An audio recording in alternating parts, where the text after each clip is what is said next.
रे ग रे सा आ रे रे आ रे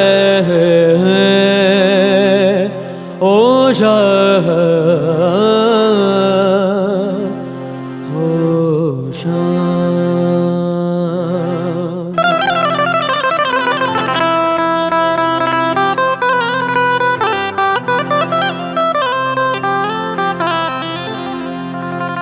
सजा दो घर को गुलशन सा, सजा दो घर को गुलशन सा, मेरे सरकार आए हैं। सजा दो घर को गुलशन सा, मेरे सरकार आए हैं। मेरे सरकार आए हैं, मेरे सरकार आए हैं। मेरे सरकार आए हैं, मेरे सरकार आए हैं। मेरे सरकार आए हैं। लगे कुटिया भी दुल्हन सी, लगे कुटिया भी दुल्हन सी, मेरे सरकार आए हैं। सजा दो घर को गुलशन सा, मेरे सरकार आए हैं।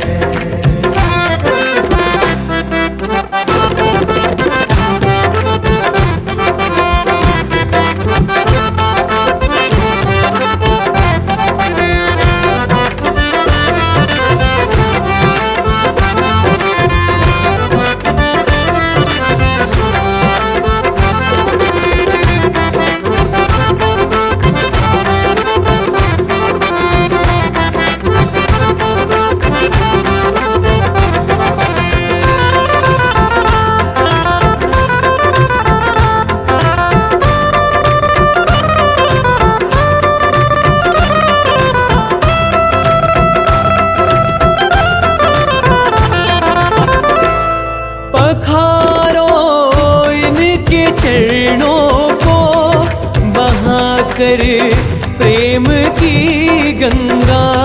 पखारो इनके चरणों को बहाकर प्रेम की गंगा। पखारो इनके चरणों को बहाकर प्रेम की गंगा। पखारो इनके चरणों को बहाकर प्रेम की गंगा। बहाकर प्रेम की गंगा। बिछा दो अपनी पलकों को, बिछा दो अपनी पलकों को, मेरे सरकार आए हैं। सजा दो घर को गुलशन सा, मेरे सरकार आए हैं। सरकार आ गए हैं मेरे गरीब खाने में, सरकार आ गए हैं मेरे गरीब खाने में। आया है दिल को सुकून के करीब आने में, आया है दिल को सुकून के करीब आने में। मुद्दत से प्यासी अखियों को मिला आज वो सागर, मुद्दत से प्यासी अखियों को मिला आज वो सागर। भटका था जिसको पाने की खातिर इस जमाने में, भटका था जिसको पाने की खातिर इस जमाने में।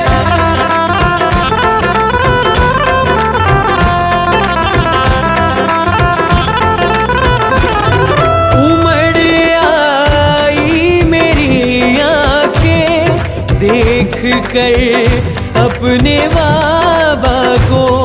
उमड़ आई मेरी आंखें देख कर अपने बाबा को। उमड़ आई मेरी आंखें देख कर अपने बाबा को। उमड़ आई मेरी आंखें देख कर अपने बाबा को, देख कर अपने बाबा को। हुई रोशन मेरी गलियां, हुई रोशन मेरी गलियां, मेरे सरकार आए हैं। सजा दो घर को गुलशन सा, मेरे सरकार आए हैं।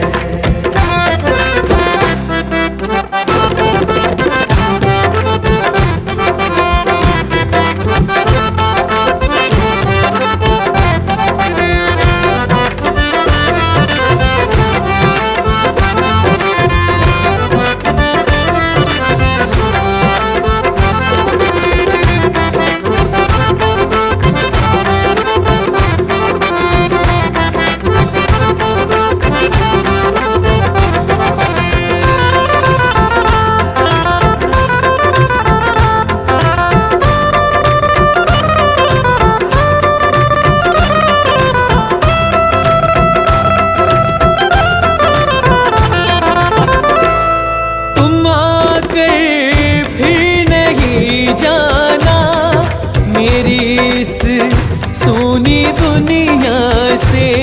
तुम आकर फिर नहीं जाना मेरी इस सूनी दुनिया से। तुम आकर फिर नहीं जाना मेरी इस सोनी दुनिया से। तुम आकर फिर नहीं जाना मेरी इस सूनी दुनिया से। मेरी इस सोनी दुनिया से। कहूँ हरदम यही सबसे, कहूँ हरदम यही सबसे, मेरे सरकार आए हैं। सजा दो घर को गुलशन सा, मेरे सरकार आए हैं। मेरे सरकार आए हैं, मेरे सरकार आए हैं। मेरे सरकार आए हैं, मेरे सरकार आए हैं। मेरे सरकार आए हैं। लगे कुटिया भी दुल्हन सी, लगे कुटिया भी दुल्हन सी, मेरे सरकार आए हैं। सजा दो घर को गुलशन सा, मेरे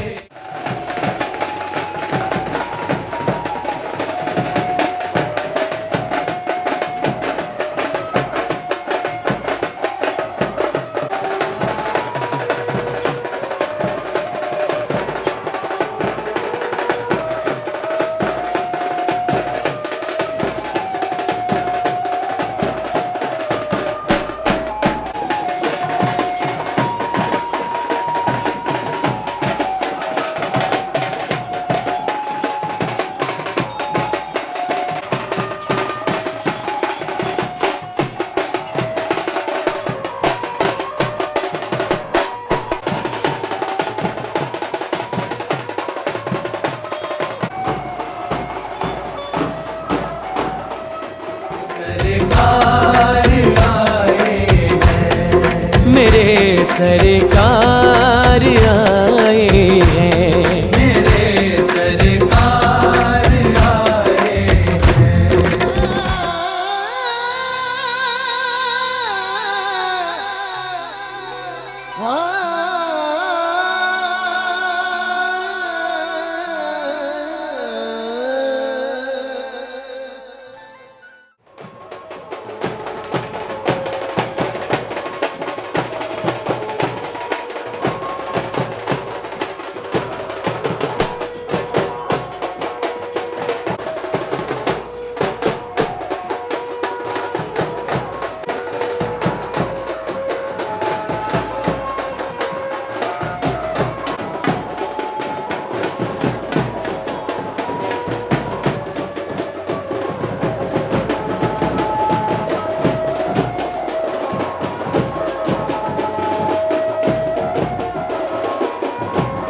जो मेरो जानती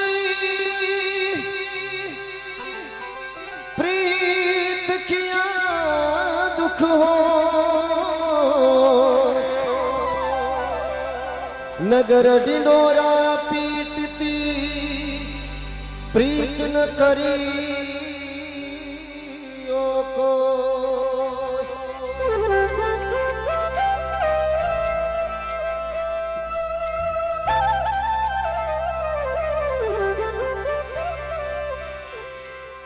लगन तुमसे लगा बैठे जो होगा देखा जाएगा। बोले श्याम मुरारी की।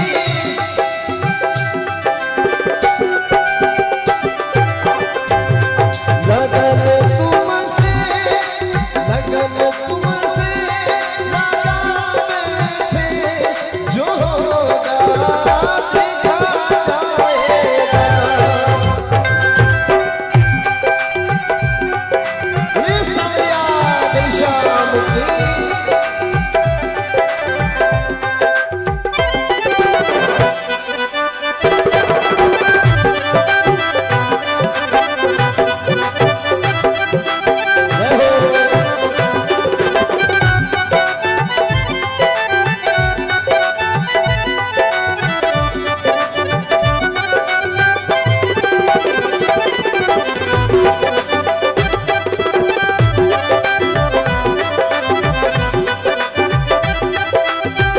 और बिल्कुल सभी मेरे साथ में गाएंगे।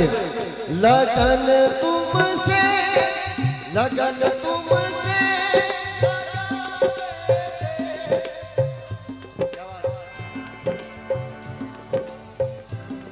जो होगा देखा जाएगा, जो होगा देखा जाएगा, जो होगा देखा जाएगा।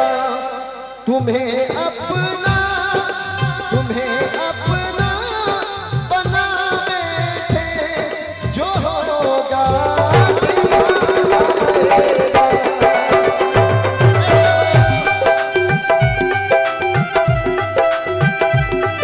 बोले श्याम मुरारी की।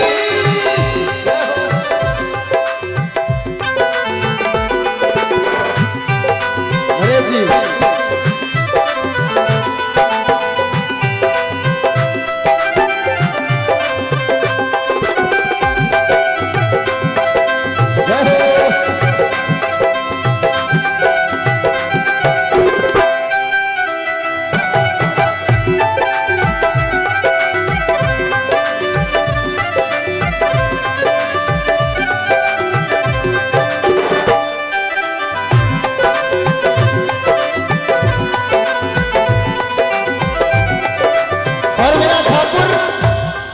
मेरा ठाकुर ना तोल करके देता है ना मोल करके देता है।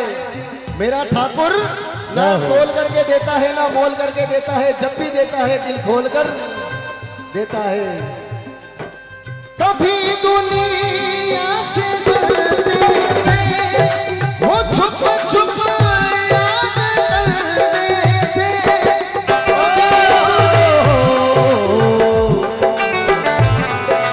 कभी दुनिया से डरते थे वो छुप छुप याद करते थे।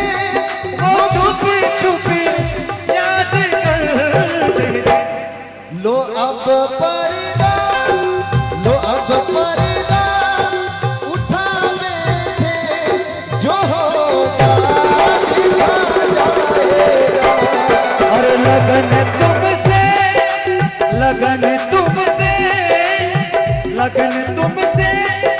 लगा बैठे जो होगा देखा जाएगा। तुम्हें अपना बना बैठे जो होगा देखा जाएगा। वो तुम्हें अपना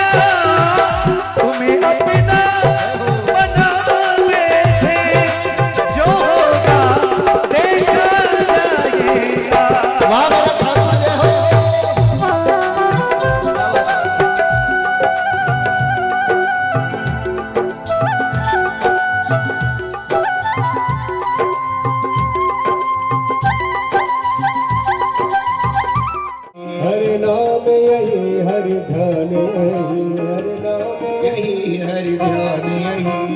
सबके मंगल की आरती, पापियों को पाप से है तारती। श्री भागवत गीत पावन पुनीत, पापों को मिटाने वाला, हरिदर्श कराने वाला।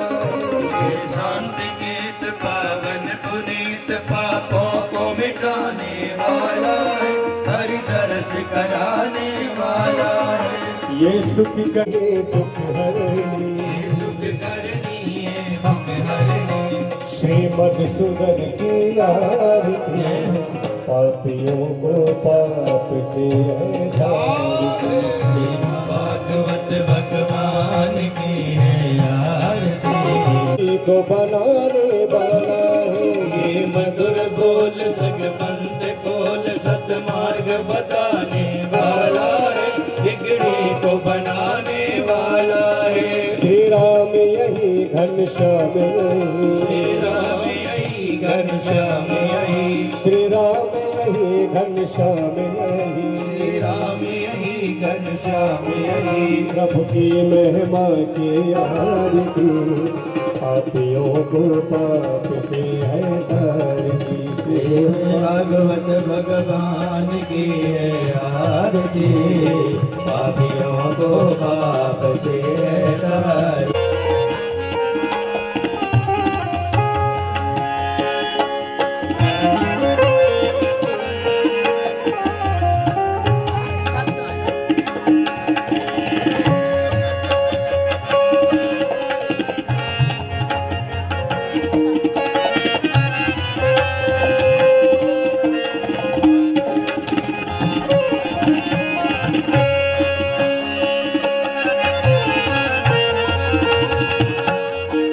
जय सिया राम। सिया राम, सिया राम, जय सिया राम। सिया राम, जय सिया राम। सिया राम, जय सिया राम। सिया राम, जय सिया राम। सिया राम, जय सिया राम। जय सिया राम, जय सिया राम। सिया राम, जय सिया राम। सिया राम, जय सिया राम। पवन बिहारी लाल की जय। श्री भागवत भगवान की जय। सद्गुरु भगवान की जय।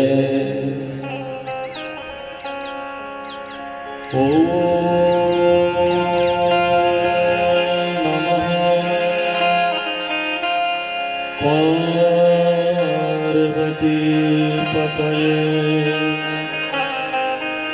हर हर महादेव।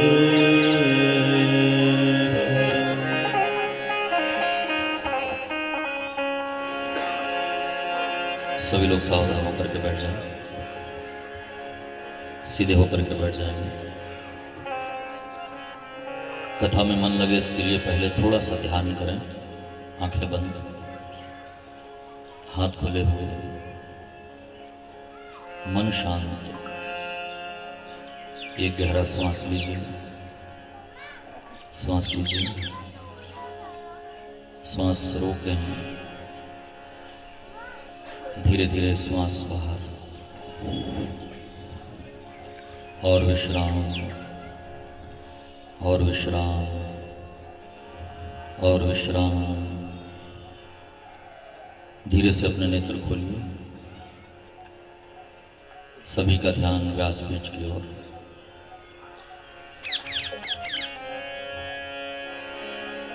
ओम नमो भगवते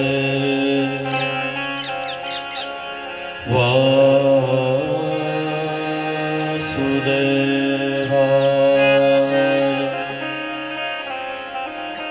स्वस्ति श्री गणेशाय नमः। श्री सरस्वत्यै नमः। श्री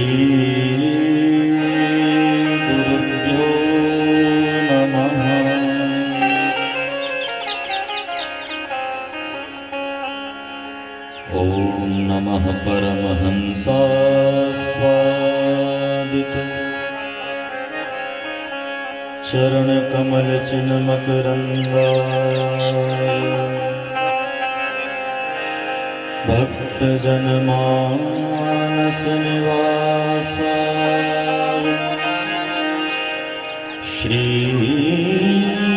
रामचंद्राय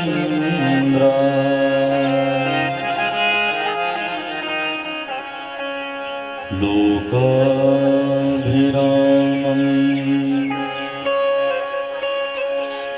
रणरंगधीरम्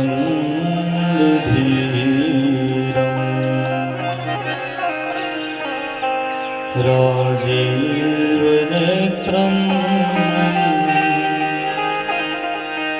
रघुवंशनाथम्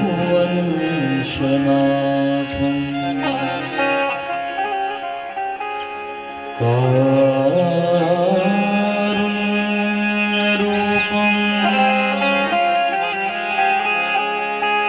करुणाकरन्तम्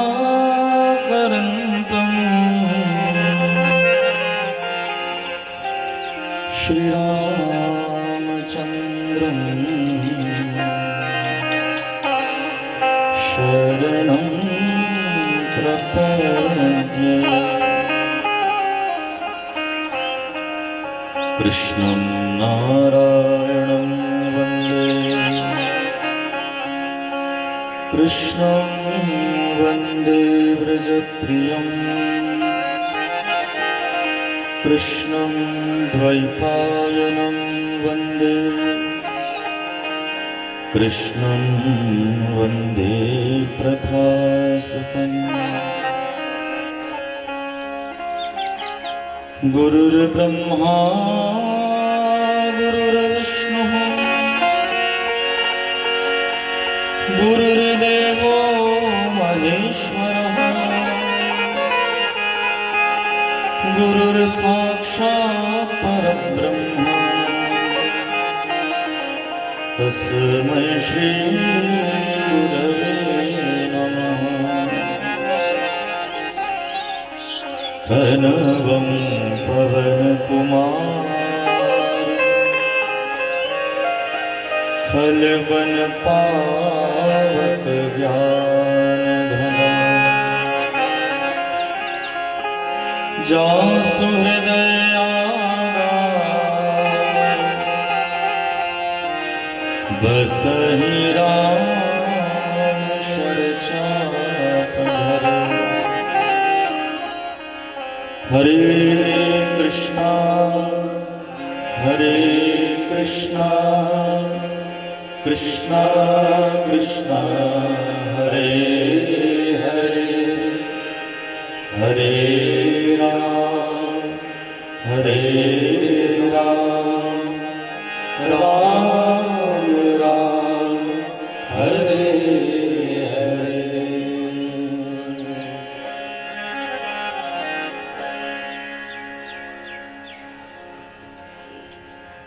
ये सब मिल करके भगवान को पुकारें, भाव से 2 मिनट के लिए गाएं। राधे राधे गोविंद गोविंद राधे राधे राधे गोविंद गोविंद राधे राधे राधे गोविंद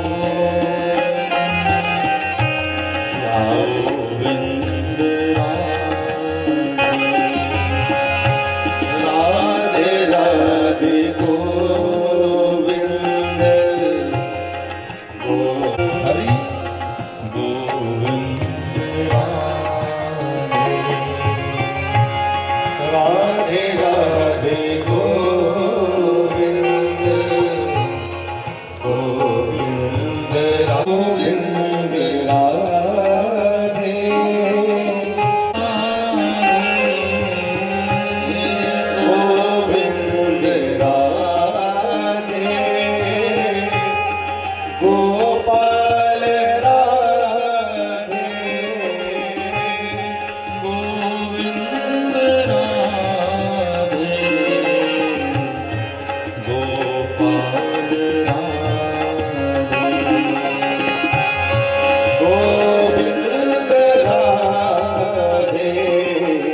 सबको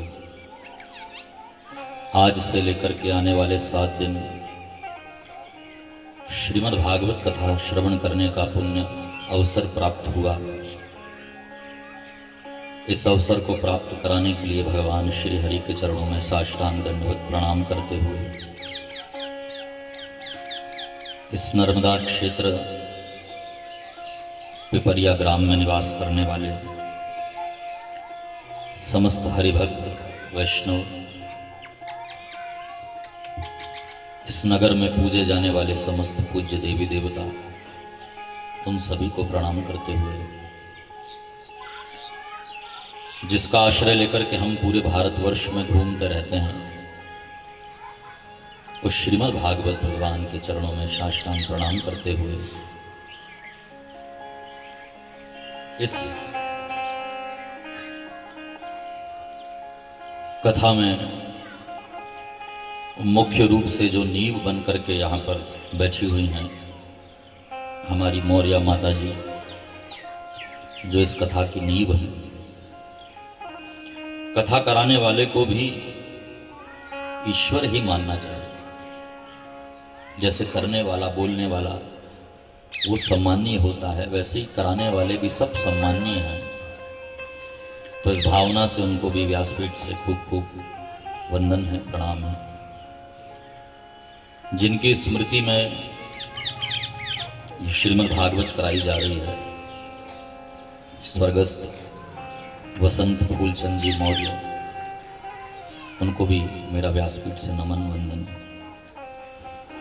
और मौर्य परिवार के दोनों सुपुत्र, दोनों भैया, दोनों बहुरानी, उनके बच्चे बेटियां, जो भी यहाँ इस आयोजन में उपस्थित हैं, उनको भी व्यासपीठ से मेरा वंदन।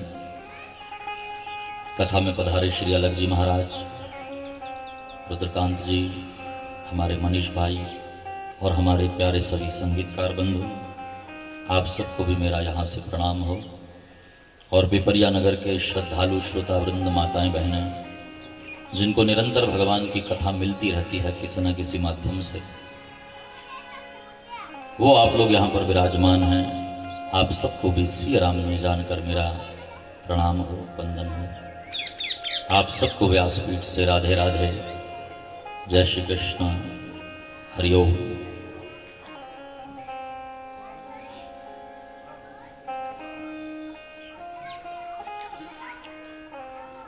श्रीमद् भागवत का जीवन में प्राप्त होना ये हमारे मेहनत का फल नहीं है। यदि हमको श्रीमद् भागवत प्राप्त हो रहा है तो इसके पीछे हमारी मेहनत को नहीं देखना चाहिए, इसके पीछे देखना चाहिए भगवान की कृपा को। प्यारे भाई बहन, सत्संग का एक क्षण भी यदि प्राप्त होता है तो उसमें भगवान की बहुत बड़ी कृपा आधारभूत होती है। हम सब बड़े पुण्यशाली हैं कि हम सबको श्रीमद् भागवत अभी 7 दिन तक श्रवण करने को प्राप्त होगी, आपके साथ मैं भी। श्रीमद् भागवत यदि सुनने को मिले तो इसमें भगवान की कृपा को देखना चाहिए। ऐसी बात नहीं होती कि आयोजकों ने पैसे खर्च किए, महाराज को बुलाया, टेंट लगवा लिया, साउंड लगवा लिया, सौदेबाजी हो गई और कथा प्राप्त हो गई। ऐसा नहीं है। अगर ऐसा होता तो ये कथा आज से लगभग 3 वर्ष पहले हो जाती। वो मौर्य माता जी बैठी हैं हमारे साथ नैमिषारण्य में, दोनों पति पत्नी गए थे। तो मुझे याद है उन्होंने मुझसे कहा था कि महाराज जी, पिपरिया में एक बार हमको आपके मुंह से कथा सुनना है। हमारे अलग जी भी थे। फिर उसके बाद कई सारी परिस्थितियां वैसी न बन पाई और फिर उनका शरीर भी पूरा हो गया। और दोबारा जब यहाँ पिपरिया में कथा थी तब भी मौर्य माता जी हमारे पास आई थी कि आपको याद है हमने कहा था नैमिषारण्य में कि आपसे कथा करवानी है। तो हमने कहा बिल्कुल माता जी, जब भगवान कृपा करेंगे अवश्य कथा होगी। तो देखो आज भगवान ने कृपा करी और कथा हो रही है। बस थोड़ी सी मन में इस बात की पीड़ा है कि जिनकी फोटो पीछे लगी है वो भी सामने बैठ कर के सुनते तो क्या ही आनंद आता। लेकिन कोई बात नहीं, वो जहां कहीं भी हैं उनके निमित्त आप ये आयोजन कर रहे हैं, निश्चित रूप से उनकी आत्मा भी तृप्त हो रही होगी। क्योंकि इस घोर कलिकाल में जीवित माता पिता की सेवा जो बच्चे करें और मरणोपरांत ऐसे सुंदर आयोजन करें, उन बच्चों से सद्भागी और कोई नहीं। वो श्रेष्ठ संतानें हैं जो जीते जी अपने माँ बाप की सेवा करें और मरणोपरांत श्राद्ध आदि करके ऐसे आयोजन करें, तो धन्यवाद के पात्र हैं। तो मैं धन्यवाद दूंगा हमारे दोनों भैया लोगों को कि उन्होंने अपने पिताजी की स्मृति में आयोजन कराया। और पिपरिया में आकर के मैं इस व्यासपीठ पर बैठा हूं,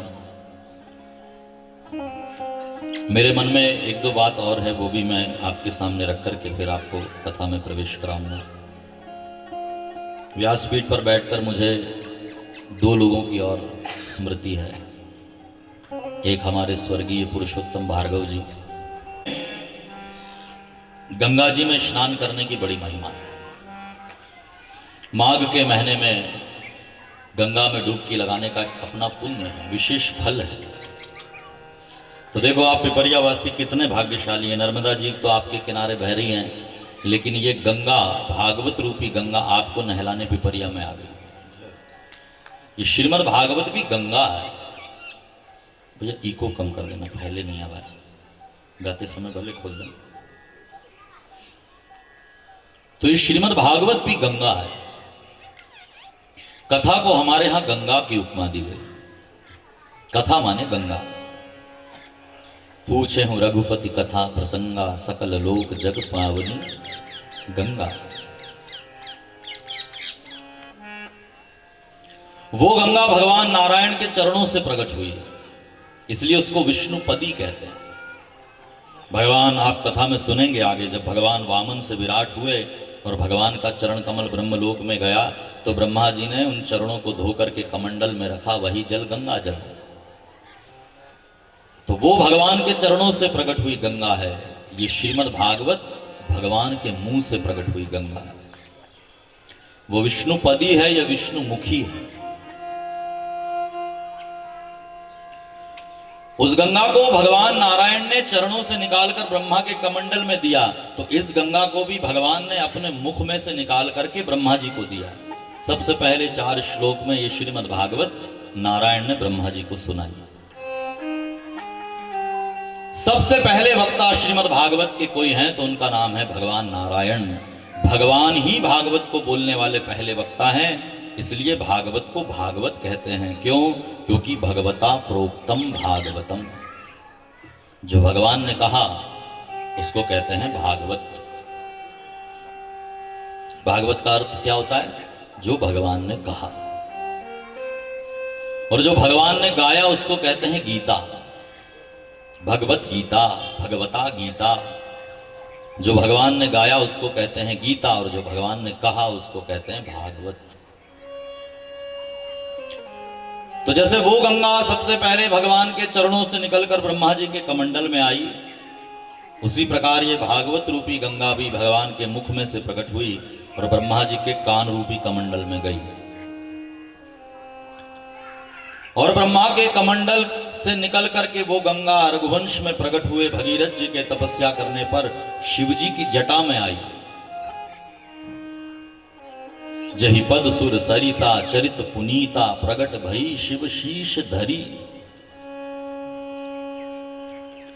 उसी प्रकार ये वाली गंगा भी ब्रह्मा जी से निकल करके नारद जी के पास आई, नारद जी से निकलकर फिर वेद व्यास जी के पास गई, और व्यास जी से निकलकर फिर सुखदेव जी से प्रकट हुई। हमारे साधु संतों का विचार है कि सुखदेव साक्षात शंकर के अवतार है।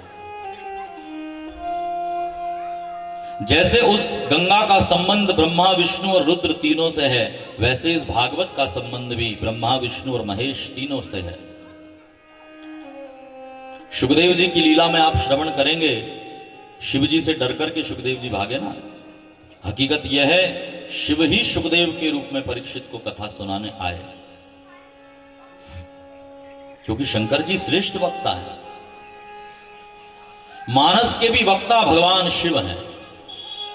वक्ता क्या, रचयिता भी भगवान शंकर हैं। रच महेश निज मानस राखा। तो श्रीमद् भागवत रूपी गंगा का संबंध भी तीनों से है, ब्रह्मा से, विष्णु से और भगवान शिव से।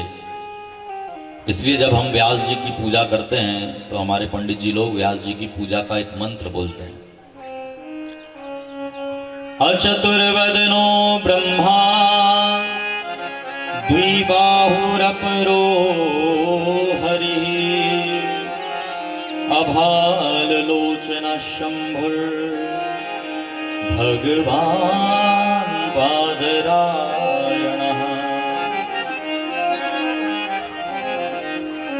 व्यास कौन है? तो कहा अचतुर्वदनो ब्रह्मा, जिसके चार मुख नहीं है, अचतुर हैं लेकिन ब्रह्मा है। द्विबाहुर अपरो हरि, दो बाहु हैं, चार बाहु नहीं है लेकिन जो हरि है। और अभाल लोचन शंभु, जिनके भाल पर लोचन होता है उसको कहते हैं भाल लोचन, यानी शिव। व्यास हैं अभाल लोचन, जिनके माथे पर दो ही नेत्र हैं लेकिन शंकर हैं। इसलिए व्यास को तीनों की उपमा दी गई, ब्रह्मा विष्णु शिव।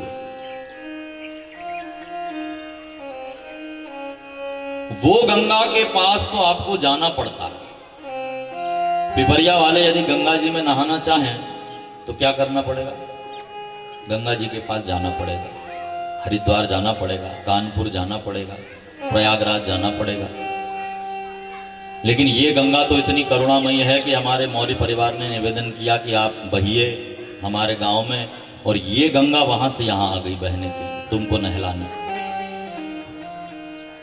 अब देखो ये गंगा तुमको नहलाने आई है और हम घर पर ये विचार करके बैठे रहें कि भाई अब गंगा गांव तक आ गई है तो क्या घर के आंगन तक नहीं आएगी? तो घर पर बैठे रहें कि चलो लगे हुए हैं इतने सारे स्पीकर, घर पर बैठे बैठे सुने, तो वो तो अभागा ही हुआ ना। पंडाल में कथा सुनने का आनंद कुछ और। इसलिए मेरी आवाज जहां तक पहुंच रही है सभी लोगों को मैं आमंत्रित करता हूं कि आइए, हम ही आपको व्यासपीठ से आमंत्रण देते हैं। सबके लिए ये पंडाल है, सभी लोग आकर के यहां बैठ सकते हैं। सभी लोग यहां पर आकर के श्रीमद् भागवत कथा को सुने। अच्छा, कुछ लोग ये विचार करते होंगे कि भैया मौर्य परिवार ने हमको तो आमंत्रण दिया ही नहीं, हम क्यों जाएं? मुंह में नहीं आएगी। तो भैया इतनी मेहनत तो तुमको भी करना पड़ेगा कि गिलास निकाल करके मटके से और पीना तो तुमको ही पड़ेगा। तो ये गंगा तुमको यहाँ स्नान करने के लिए आई है। तो सद्भागी व्यक्ति वो है जो अपने अपने काम से निवृत्त होकर के, समय भी ऐसा रखा गया है दोपहर 2 बजे, आदमी के पास कोई काम नहीं होता सिवा सोने का। तुम्हारे सब टीवी सीरियल्स भी सब रात में आते हैं, हमको जानकारी है। तो दोपहर में तुम्हारे पास कोई काम नहीं, या तो सोओगे या फोन चलाओगे। तो इसलिए यहां पर आकर के बैठना, सत्संग में बैठने वाले को एक बहुत अच्छी चीज प्राप्त होती है जो कहीं प्राप्त नहीं हो सकती। इसलिए सत्संग की महिमा है। तुमने कभी सोचा कि इतने सारे सत्संग होते हैं, इससे हमको मिलता क्या है? उल्टा हमारा पैसा खर्च होता है। क्यों पैसा खर्च करेंगे हम अपना? क्या मिलेगा 3 घंटे महाराज की बात सुनकर? जानते हैं क्या मिलता है? सत्संग से जो प्राप्त होता है उसको कहते हैं विवेक। क्या प्राप्त होता है? विवेक। और ये विवेक अच्छी अच्छी कॉलेज और यूनिवर्सिटियों में भी नहीं प्राप्त होता, केवल सत्संग से प्राप्त होता है। बिनु सत्संग विवेक न होए, बिनु सत्संग विवेक न होए, बिनु सत्संग विवेक न होए, बिनु सत्संग विवेक न होए। राम कृपा सुलभ न सोई, राम कृपा बिनु सुलभ न सोई, राम कृपा बिनु सुलभ न सोई, राम कृपा बिनु सुलभ न सोई, बिनु सत्संग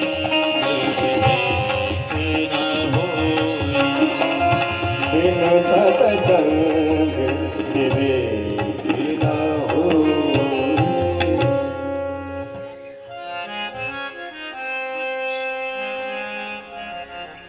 जानता हूं हंस ध्वनि में यमन घुस जाता है। मिश्री बिना सत्संग के विवेक प्राप्त नहीं होता। कोई भी कॉलेज, यूनिवर्सिटी, कोई संस्था तुमको पढ़ा सकती है, लेकिन विवेक केवल सत्संग से मिलेगा। विवेक का मतलब क्या है? कितने लोग जानते विवेक माने क्या? विवेक का मतलब होता है अच्छे और बुरे के बीच का फर्क पहचानना। ये जगत अच्छाई और बुराई से भरा पड़ा है। जगत में अच्छाइयां भी हैं, बुराइयां भी हैं। जिसके पास विवेक वाली बुद्धि होती है वो जान जाता है ये अच्छा है, ये बुरा है, ये करना, ये नहीं करना, ये खाना, ये नहीं खाना, ये पीना, ये नहीं पीना, यहाँ जाना, यहाँ नहीं जाना, ऐसा बोलना, ऐसा नहीं बोलना, ऐसा बैठना, ऐसा नहीं बैठना, ऐसा पहनना, ऐसा नहीं पहनना। इनके बीच का जो फर्क पहचानने वाली बुद्धि है उसको कहते हैं विवेक। और ये केवल और केवल सत्संग से प्राप्त होता है। सत्संग कैसे प्राप्त होता है? तो कहा राम कृपा बिनु सुलभ न सोई। बिना राम की कृपा के सत्संग प्राप्त नहीं हो सकता। यदि राम की कृपा तुम्हारे जीवन में नहीं है तो सत्संग में जाकर के बैठ जाओगे, बैठ जरूर जाओगे, लेकिन तुम्हारे अंदर सत्संग नहीं बैठने वाला यदि भगवान की कृपा नहीं है तो। सबसे बड़ा प्रमाण यह है कि लोग कथाओं में बैठ तो जाते हैं लेकिन 3 घंटे फोन ही चलाते रहते हैं। लोग सत्संग में बैठ तो जाते हैं लेकिन नींद आ जाती है, क्योंकि तुम्हारे भाग्य में नहीं है। तो या तो नींद आ जाएगी या फोन चलाओगे, क्योंकि तुम्हारे भाग्य में कथा नहीं है। तो कितनी भी मेहनत कर लो, मेहनत से कथा नहीं सुनी जा सकती। श्रीमद् भागवत में पद्म पुराण में कहा गया, भाग्योदयेन बहुजन्म समर्जितेन सत्संगमं च लभते पुरुषौ यदा वै। सत्संग कब प्राप्त होता है? तो बोला, कहा भाग्योदयेन बहुजन्म समर्जिते। जब बहुत जन्मों के पुण्य एकत्र होते हैं तब व्यक्ति को सत्संग प्राप्त होता है। 1-2 जन्म के पुण्य की बात नहीं है, बहुजन्म समर्जितेन। बहुत सारे जन्मों के पुण्य जब एकत्र होते हैं तो भगवान सोचते हैं कि इस पुण्य के फल को मैं कैसे प्रदान करूं। तो वो हमको हमारी उंगली पकड़ करके भागवत के पंडाल में ले जाकर बैठाल देते हैं।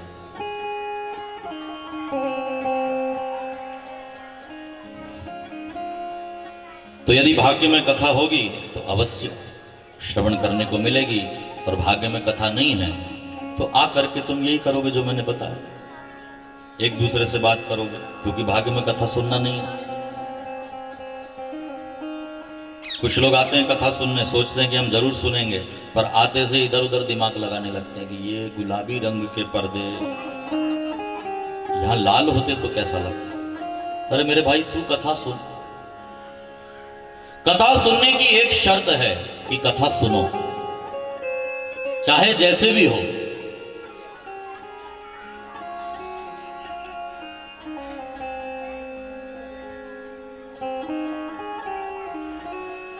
सात दिन आपके और हमारे पास हैं। 7 दिन में से एक क्षण भी हम न गवाएं। जो भी यहाँ पर कथा में तो खूब मन है, टीवी में 3-3 घंटे कथा सुनते हैं, लेकिन बाजू वाली पड़ोसिन के घर कुछ नया आया तो मन में ईर्ष्या हो जाती है, इसके पास आ गया तो क्या खाक कथा सुन। कथा सुनने वाले आदमी का व्यवहार, उसका जीवन, उसका विचार, उसका बैठना उठना बोलना बता देना चाहिए कि ये कथा प्रेमी है। इसलिए यहां जो भी आप सुनो, मेरा निवेदन है केवल सुनने के लिए मत सुनो, सुनकर के इस पर विचार करो, और विचार करने के बाद उस पर अमल करो।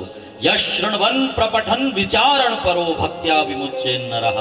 जो आदमी श्रीमद् भागवत को सुनेगा, सुनकर के श्रवणन प्रपठन पढ़ेगा, सुना हुआ और पढ़ा हुआ उस पर विचारण करो, उस पर विचार करेगा, वो व्यक्ति भक्त्या विमुच्येन नरः, भक्ति के द्वारा मुक्ति को प्राप्त करेगा।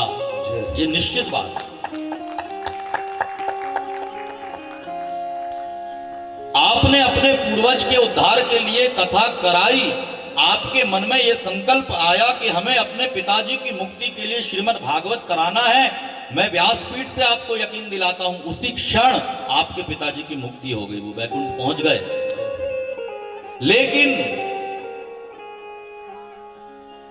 जो जिंदा है उनका क्या?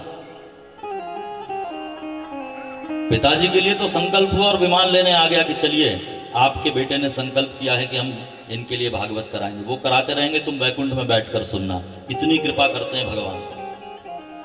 लेकिन हम जो जिंदा हैं उनका क्या? उनका उद्धार कैसे होगा? मृत व्यक्ति के लिए तो संकल्प काफी है कथा का, लेकिन जीवित आदमी का उद्धार होगा कथा सुनने के बाद, उसको समझने से। तो सुनकर के निकालना नहीं है, समझना है। तो आइए हम प्रयास करेंगे श्रीमद् भागवत को समझने का। पहले दिन वक्ता श्रोताओं को भागवत की महिमा सुनाते हैं कि क्या महिमा है श्रीमद् भागवत की। क्यों सुनाते हैं?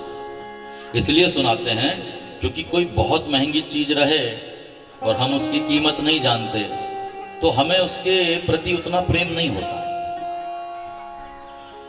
जैसे तुम्हारे घर के आंगन में कोई बहुत महंगी वनस्पति निकल आए, लेकिन तुम एक दिन घर की सफाई कर रहे थे, आंगन में साथ में फावड़ा लेकर के वो वनस्पति को फाड़ने लगो, उसी समय कोई वैद्य आ जाए और कहे अरे अरे रुको रुको रुको, ये जिसको तुम घास फूस समझ रहे हो, जानते हो ये लाखों में बिकने वाली जड़ी बूटी है,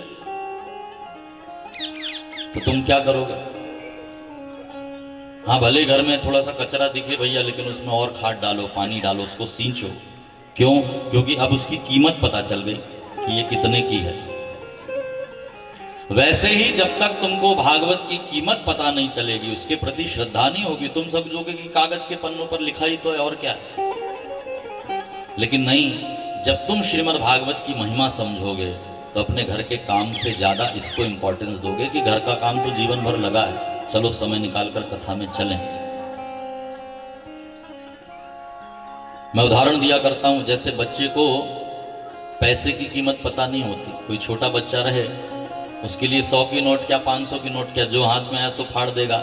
लेकिन जैसे जैसे वो बड़ा होता है और पैसे की महिमा पता चलती है, ओ जिसको मैं बचपन में कागज का टुकड़ा समझता था, ये तो पैसा है और इसकी महिमा इतनी है, तो वो बच्चा बड़े होकर के फिर दिन रात पैसा पैसा में लगा रहता है, क्योंकि उसकी महिमा पता चल गई। वैसे ही पहले दिन श्रीमद् भागवत की महिमा हमको समझना है कि क्या महिमा है श्रीमद् भागवत की। और श्रीमद् भागवत खुद अपने मुंह से तो अपनी बड़ाई नहीं करेगा, इसलिए व्यास जी ने यहां पर पद्म पुराण के अंतर्गत 6 अध्याय में श्रीमद् भागवत की महिमा को बताया। तो पद्म पुराण के अंतर्गत ये पहला श्लोक श्रीमद् भागवत में जो अंकित है उस जोड़ें। पहले मैं बोलूंगा, फिर आप लोग बोलेंगे। हम सब मिलकर के श्रीमद् भागवत में प्रवेश करने जा रहे हैं। भाव से मेरे साथ आप लोग बोलें। सच्चिदानंद रूपाय सच्चिदानंद रूपाय सच्चिदानंद रूपाय सच्चिदानंद रूपाय विश्वोत्पत्त्यादिहेतवे विश्वोत्पत्त्यादिहेतवे विश्वोत्पत्त्यादिहेतवे विश्वोत्पत्त्यादिहेतवे तापत्रय विनाशाय तापत्रय विनाशाय तापत्रय विनाशाय तापत्रय विनाशाय श्रीकृष्णाय वयं नुमः श्रीकृष्णाय वयं नमः श्रीकृष्णाय वयं नुमः श्रीकृष्णाय वयं नमः। ये भागवत की महिमा के प्रारंभ में वैसे तो अखंडानंद जी के द्वारा लिखा हुआ ये श्लोक है, लेकिन सभी ने इसको स्वीकार किया है तो हम भी इसको स्वीकार करेंगे। तो ये पहला श्लोक, सच्चिदानंद रूपाय। भागवत की महिमा बताने से पहले भगवान का वर्णन यहाँ पर इस श्लोक में किया गया कि जिनकी कथा आप सुनने जा रहे हैं थोड़ा उनसे परिचय तो कर लो, उनसे इंट्रोडक्शन तो कर लो। क्योंकि जब तक परिचय नहीं होता, इंट्रोडक्शन नहीं होता, तो हम अनजान आदमी से क्यों बात करेंगे, उसकी बात क्यों सुनेंगे। इसलिए यहां प्रारंभ में श्री कृष्ण का इंट्रोडक्शन दिया गया कि भैया जिनकी कथा सुन रहे हो वो कैसे हैं। 3 रूप में परिचय दिया गया यहां, स्वरूप, भगवान का काम और भगवान का स्वभाव। सबसे पहले रूप का परिचय। कैसा रूप है भगवान का? सच्चिदानंद रूपाय, जिनका रूप सच्चिदानंद है। 3 शब्द हैं सच्चिदानंद में, सच्चित आनंद। सत माने सत्य, जिनका रूप सत्य है, जो सत्य नारायण है। सत यानी शाश्वत, शाश्वत यानी सनातन। सनातन मतलब जो पहले भी था, आज भी है और आगे भी रहेगा, उसको कहते हैं सनातन यानी सत्य। यह रूप भगवान का है। चित यानी चैतन्य, जो चैतन्य है। और तीसरा रूप है भगवान का आनंद, आनंद रूप है भगवान। देखो भगवान यदि आनंद रूप नहीं होते तो हमारे कोई काम के नहीं होते। ध्यान से सुनिए। जो ब्रह्म है ना, जिसको लोग ब्रह्म कहते हैं, वो ब्रह्म सत भी है, चित भी है, लेकिन आनंद रूप नहीं है। इसलिए जो लोग जब निराकार ब्रह्म की चर्चा करते हैं तो लोगों को उतना रस नहीं आता, आनंद नहीं आता। लेकिन जब लोग साकार ब्रह्म का चिंतन करते हैं तो उनको बड़ा आनंद आता है, क्योंकि भगवान आनंद रूप है। अगर भगवान आनंद रूप नहीं होते तो कोई आदमी भगवान से फिर प्रेम नहीं करता। वो कहता कि भाई सत हो तो रहे आओ, हमारे क्या काम के, चैतन्य हो तो रहे आओ, हमारे क्या काम के। लेकिन भगवान काम के जब हो गए, जब भगवान आनंद रूप हो गए। क्योंकि हर आदमी अपने जीवन में कुछ चाहता है और वो चाहता है आनंद। मुझे आनंद की प्राप्ति हो। हर आदमी का एक ही लक्ष्य है, आनंद की प्राप्ति। अब उस आनंद की प्राप्ति के लिए चाहे उसको एसी के कमरे में सोना पड़े, चाहे भोग भोगने पड़े, चाहे 56 भोग खाना पड़े, चाहे अच्छे कपड़े पहनना हो, उसका लक्ष्य एक है कि जीवन में आनंद आना चाहिए। चाहे शादी करनी पड़े, चाहे बच्चे पैदा करना, ये सब आदमी क्यों करता है? बोले आनंद प्राप्त करने के लिए। लेकिन मजे की बात यह है, जिन चीजों में वो आनंद ढूंढता है उससे उसे आनंद प्राप्त होता ही नहीं है, क्योंकि आनंद तो कहीं और है। आनंद कहां है? बोले आनंद यहां भागवत के पन्ने पर पहले अक्षर में है, सच्चिदानंद रूपाय। सच्चिदानंद में ही सच्चा आनंद है।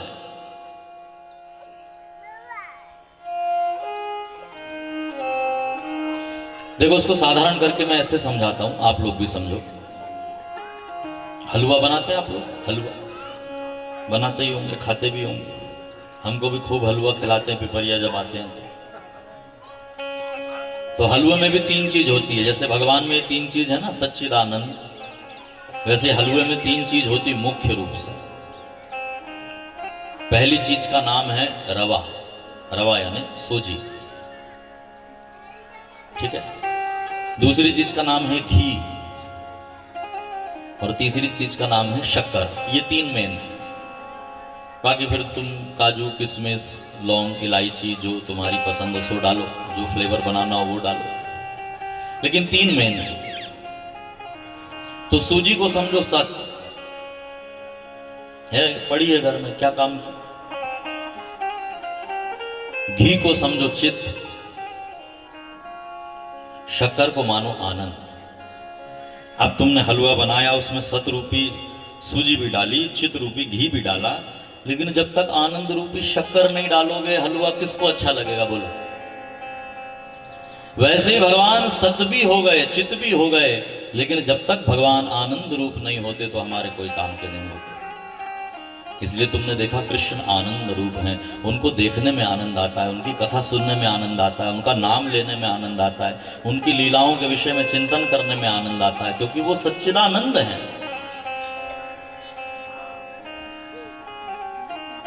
तो ऐसा सच्चिदानंद रूप है जिसकी कथा सुनने तुम यहां बैठे हो। काम क्या करते हैं भैया? काम सुनो, बहुत इंटरेस्टिंग काम करते हैं। विश्वोत्पत्त्यादि हेतवे, क्या करते हैं? बोले विश्व को बनाते हैं, विश्व का पालन करते हैं, समय आने पर विश्व का उपसंहार कर देते हैं। ये उनका काम है, यही काम करते हैं। अच्छा, उनका स्वभाव कैसा है? तो कहा सुनो, स्वभाव बहुत अच्छा है। तापत्रय विनाशाय, प्राणी मात्र के 3 तापों का हरण कर लेते हैं भगवान। 3 प्रकार से व्यक्ति दुखी होता है। या तो आदि भौतिक दुख होगा उसको। आदि भौतिक मतलब गाड़ी नहीं है, बंगला नहीं है, पैसा नहीं है, खाने को खाना नहीं है, पहनने को कपड़े नहीं है, मोटर कार नहीं है। ऐसे दुख से जो दुखी है वो आदि भौतिक दुखी है। अगर कृष्ण की शरण में वो आ जाए तो आदि भौतिक दुख भी दूर हो जाएंगे। या तो आदि दैविक दुख है, सॉरी क्षमा करें, आदि भौतिक मतलब शरीर का दुख, आदि दैविक मतलब जो मैंने बताया मोटर कार वाला। या तो आदि भौतिक दुख उनको होता है, जैसे खाने को खाना तो है लेकिन भूख नहीं लगती, ये शरीर का कष्ट है। पहनने को कपड़े तो बहुत अच्छे हैं लेकिन शक्ल अच्छी नहीं, आईने में देखते हैं और दिमाग खराब हो जाता है। काले की जगह गोरा होता तो क्या बिगड़ जाता, ये भी दुखी है। लेकिन भगवान उसका भी, वो ताप का भी हरण कर। भगवान ऐसा नहीं है कि तुम काले और कृष्ण की शरण में आओ तो गोरे हो जाएंगे, ये तो खुद ही काला है, लेकिन इसका ताप हरण कर लेंगे भगवान। फिर तुमको ये बता देंगे कि बेटा ये दुख कोई दुख नहीं है जिसके कारण तू दुखी है। ऐसे 3 ताप हरते हैं भगवान। और तीसरा ताप होता है आध्यात्मिक ताप। आध्यात्मिक यानी मन का ताप। कई लोग हैं जिनका रूप भी अच्छा है, पैसे भी हैं, लेकिन मन से दुखी, और पता नहीं क्यों दुखी रहते हैं, ये कारण उनको भी नहीं पता रहता। उसको कहते हैं आध्यात्मिक दुख। इन तीनों दुखों से भगवान प्राणी मात्र को मुक्त करते हैं, ये उनका स्वभाव है। तो ऐसा रूप है भगवान का, ऐसा काम है भगवान का, और ऐसा स्वभाव है भगवान का। ऐसे रूप वाले, काम वाले और स्वभाव वाले भगवान को श्री कृष्णाय वयम नुमः, ऐसे श्री कृष्ण को हम सब नमस्कार करते हैं। हमारा मन श्री राधा कृष्ण के चरणों में लगे। मेरो मन लाग्यो बरसाने में, जहां बिराजे राधा रानी। मेरो मन लाग्यो जहाँ बिराजे राधा रानी। मन लगो बरसाने में, जहाँ बिराजे राधा रानी। मन हटियो दुनियादारी से, मन हटियो दुनियादारी से, मन हटियो दुनियादारी से, मन हटियो दुनियादारी से। जहाँ मिले खारा पानी, जहाँ मेरे हर मेरे मन लगो बरसाने में, जहाँ बिराजे राधा रानी। जय हो। प्रारंभ में राधा कृष्ण को नमस्कार।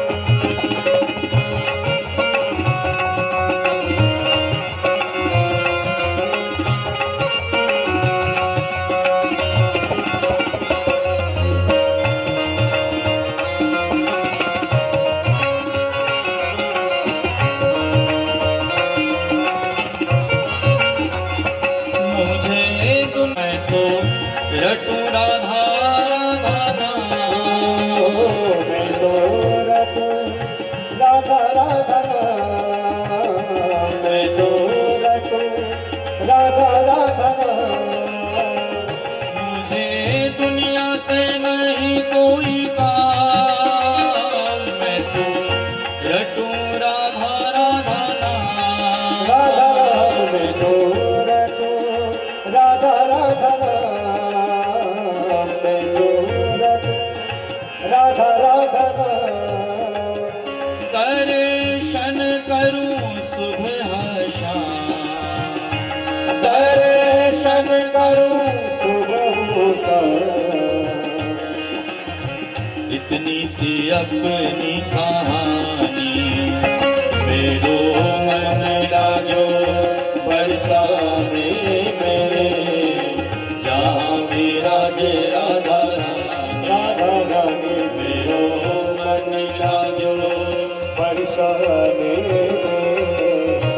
जहाँ विराजे राधा राधे राधे।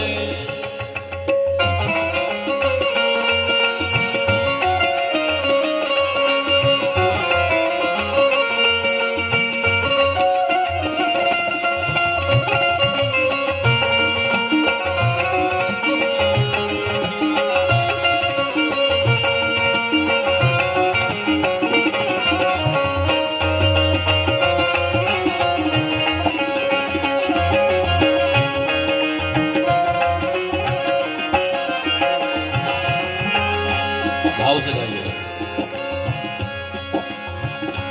मेरे मन में न लागे कोई रंग, मैं तो रहूं संतन के संग। मैं तो रहूं संतन के संग मैं तो रहूं संतन के संग मेरे मन में न लागे कोई रंग, मैं तो रहूं संतन के संग। मैं तो रहूं संतन के संग मैं तो रहूं संतन के संग। मेरे मन में बढ़त उमंग, ओ मेरे मन में बढ़त उमंग अपनी है राधा रानी। हाँ मेरो मन लागो बरसाने में, जहाँ विराजे राधा राधा रानी। मेरो मन लागो बरसाने जहाँ विराजे राधा रानी मेरो मन लागो बरसाने में, जहाँ विराजे राधा रानी। राधा रानी मेरो मन लागो बरसाने जहाँ विराजे राधा रानी मन हटो दुनियादारी से, मन हटो दुनियादारी से मन हटो दुनियादारी से। मन हटो दुनियादारी से जहाँ मिले खारा पानी, हाँ मेरो मन लागो करो जहाँ विराजे राधा रानी राधा रानी। मेरो मन लागो बरसाने में, जहाँ विराजे राधा रानी, जहाँ विराजे राधा रानी, जहाँ विराजे राधा रानी, जहाँ विराजे राधा रानी। श्री राधा नमस्कार करके और यात्रा आरंभ हुई। भागवत की महिमा को समझना है।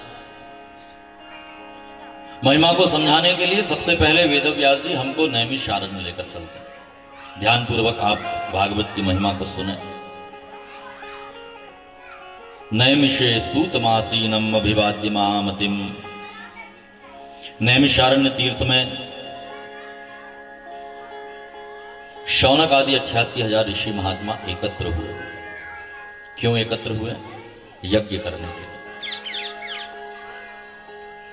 सुबह तो यज्ञ होता है, लेकिन शाम का जो समय बचता है उसमें सारे ऋषि महात्मा एकत्र होकर सूत जी के पास आए। ये सूत कौन है? व्यास जी के शिष्य हैं।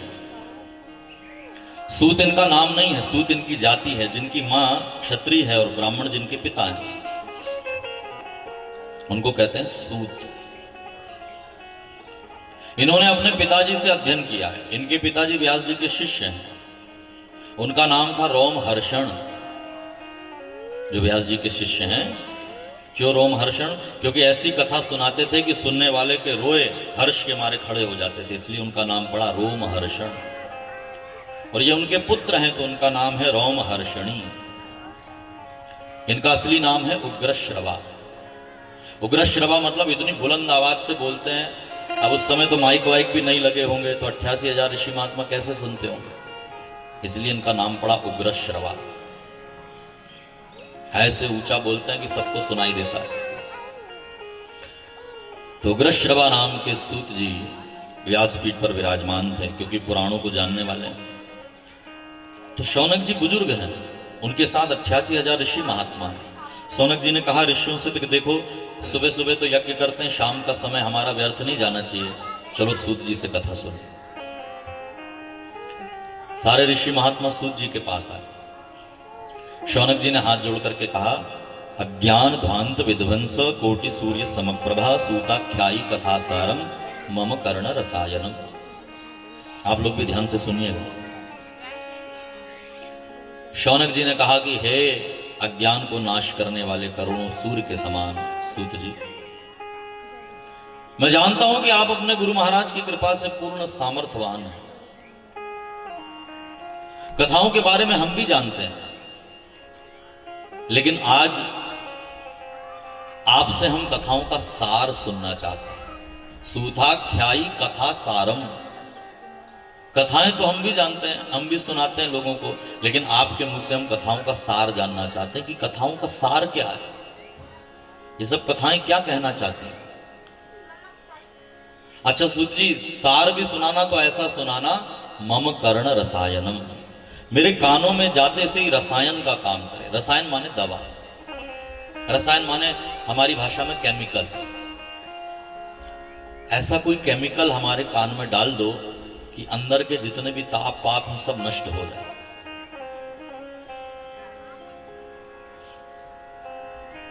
ये कथा भी केमिकल का काम करती है। जैसे केमिकल, बाकी सब केमिकल को जोड़ जोड़ के नया केमिकल बनाते हैं ना, वैसे ही वक्ता लोग सब पुराणों का अध्ययन करके और यहाँ बैठ करके जो भी उनको केमिकल प्राप्त होता है वो श्रोताओं के कान में ड्रॉप के रूप में डाल देते हैं। तो जैसे कान की बीमारी डॉक्टर दवा डालता और ठीक होती है, उसी प्रकार कलयुग में काम की बीमारी कथा के द्वारा ठीक होती है। सुन करके ऐसा लगता है कि मानो कोई गधे की तरह जी रहा है, बोझा उठाए घूम ही रहा है बच्चों का, परिवार का। कोई कुत्ते की तरह जी रहा है, ऐसा भौंकता है दूसरे पर। तो शौनक जी ने कहा कि सूत जी, जीवाश्चा सुरताम गता, ये सब आदमी का चोला ओढ़े हुए अंदर असुर बैठे हुए, उन आसुरी वृत्ति को नष्ट करने के लिए, कलयुगी प्राणियों के कल्याण के लिए आपके पास कोई रसायन है, कोई दवाई है? ये बताइए। भक्ति ज्ञान विराग आप तो विवेको वर्धते महान। भक्ति ज्ञान और वैराग्य से प्राप्त विवेक कैसे बढ़ता है? ऐसी कोई मंगलमयी कथा सुनाइए जिससे कृष्ण की प्राप्ति हो जाए। ये 4-5 चीजें शौनक जी ने सूत जी के सामने कही। शौनक जी ने देखा कि 88,000 ऋषि महात्मा आए हैं। सूत जी ने देखा कि शौनक के साथ इतने सारे ऋषि महात्मा आए हैं, तो शौनक जी को सामने बैठाला और सारे ऋषि महात्मा उनके पीछे बैठे। और सबसे पहले सूत जी ने हाथ जोड़ करके अभिवादन किया। प्रीति ही शौनक चित्ते ते यतो वच्मि विचार्य च सर्व सिद्धांत निष्पन्नम संसार भयनाशनम। सूत जी ने कहा, शौनक तुम यहां कुछ दक्षिणा चढ़ाओगे, इस लालच से मैं तुम्हें नहीं सुना रहा हूं।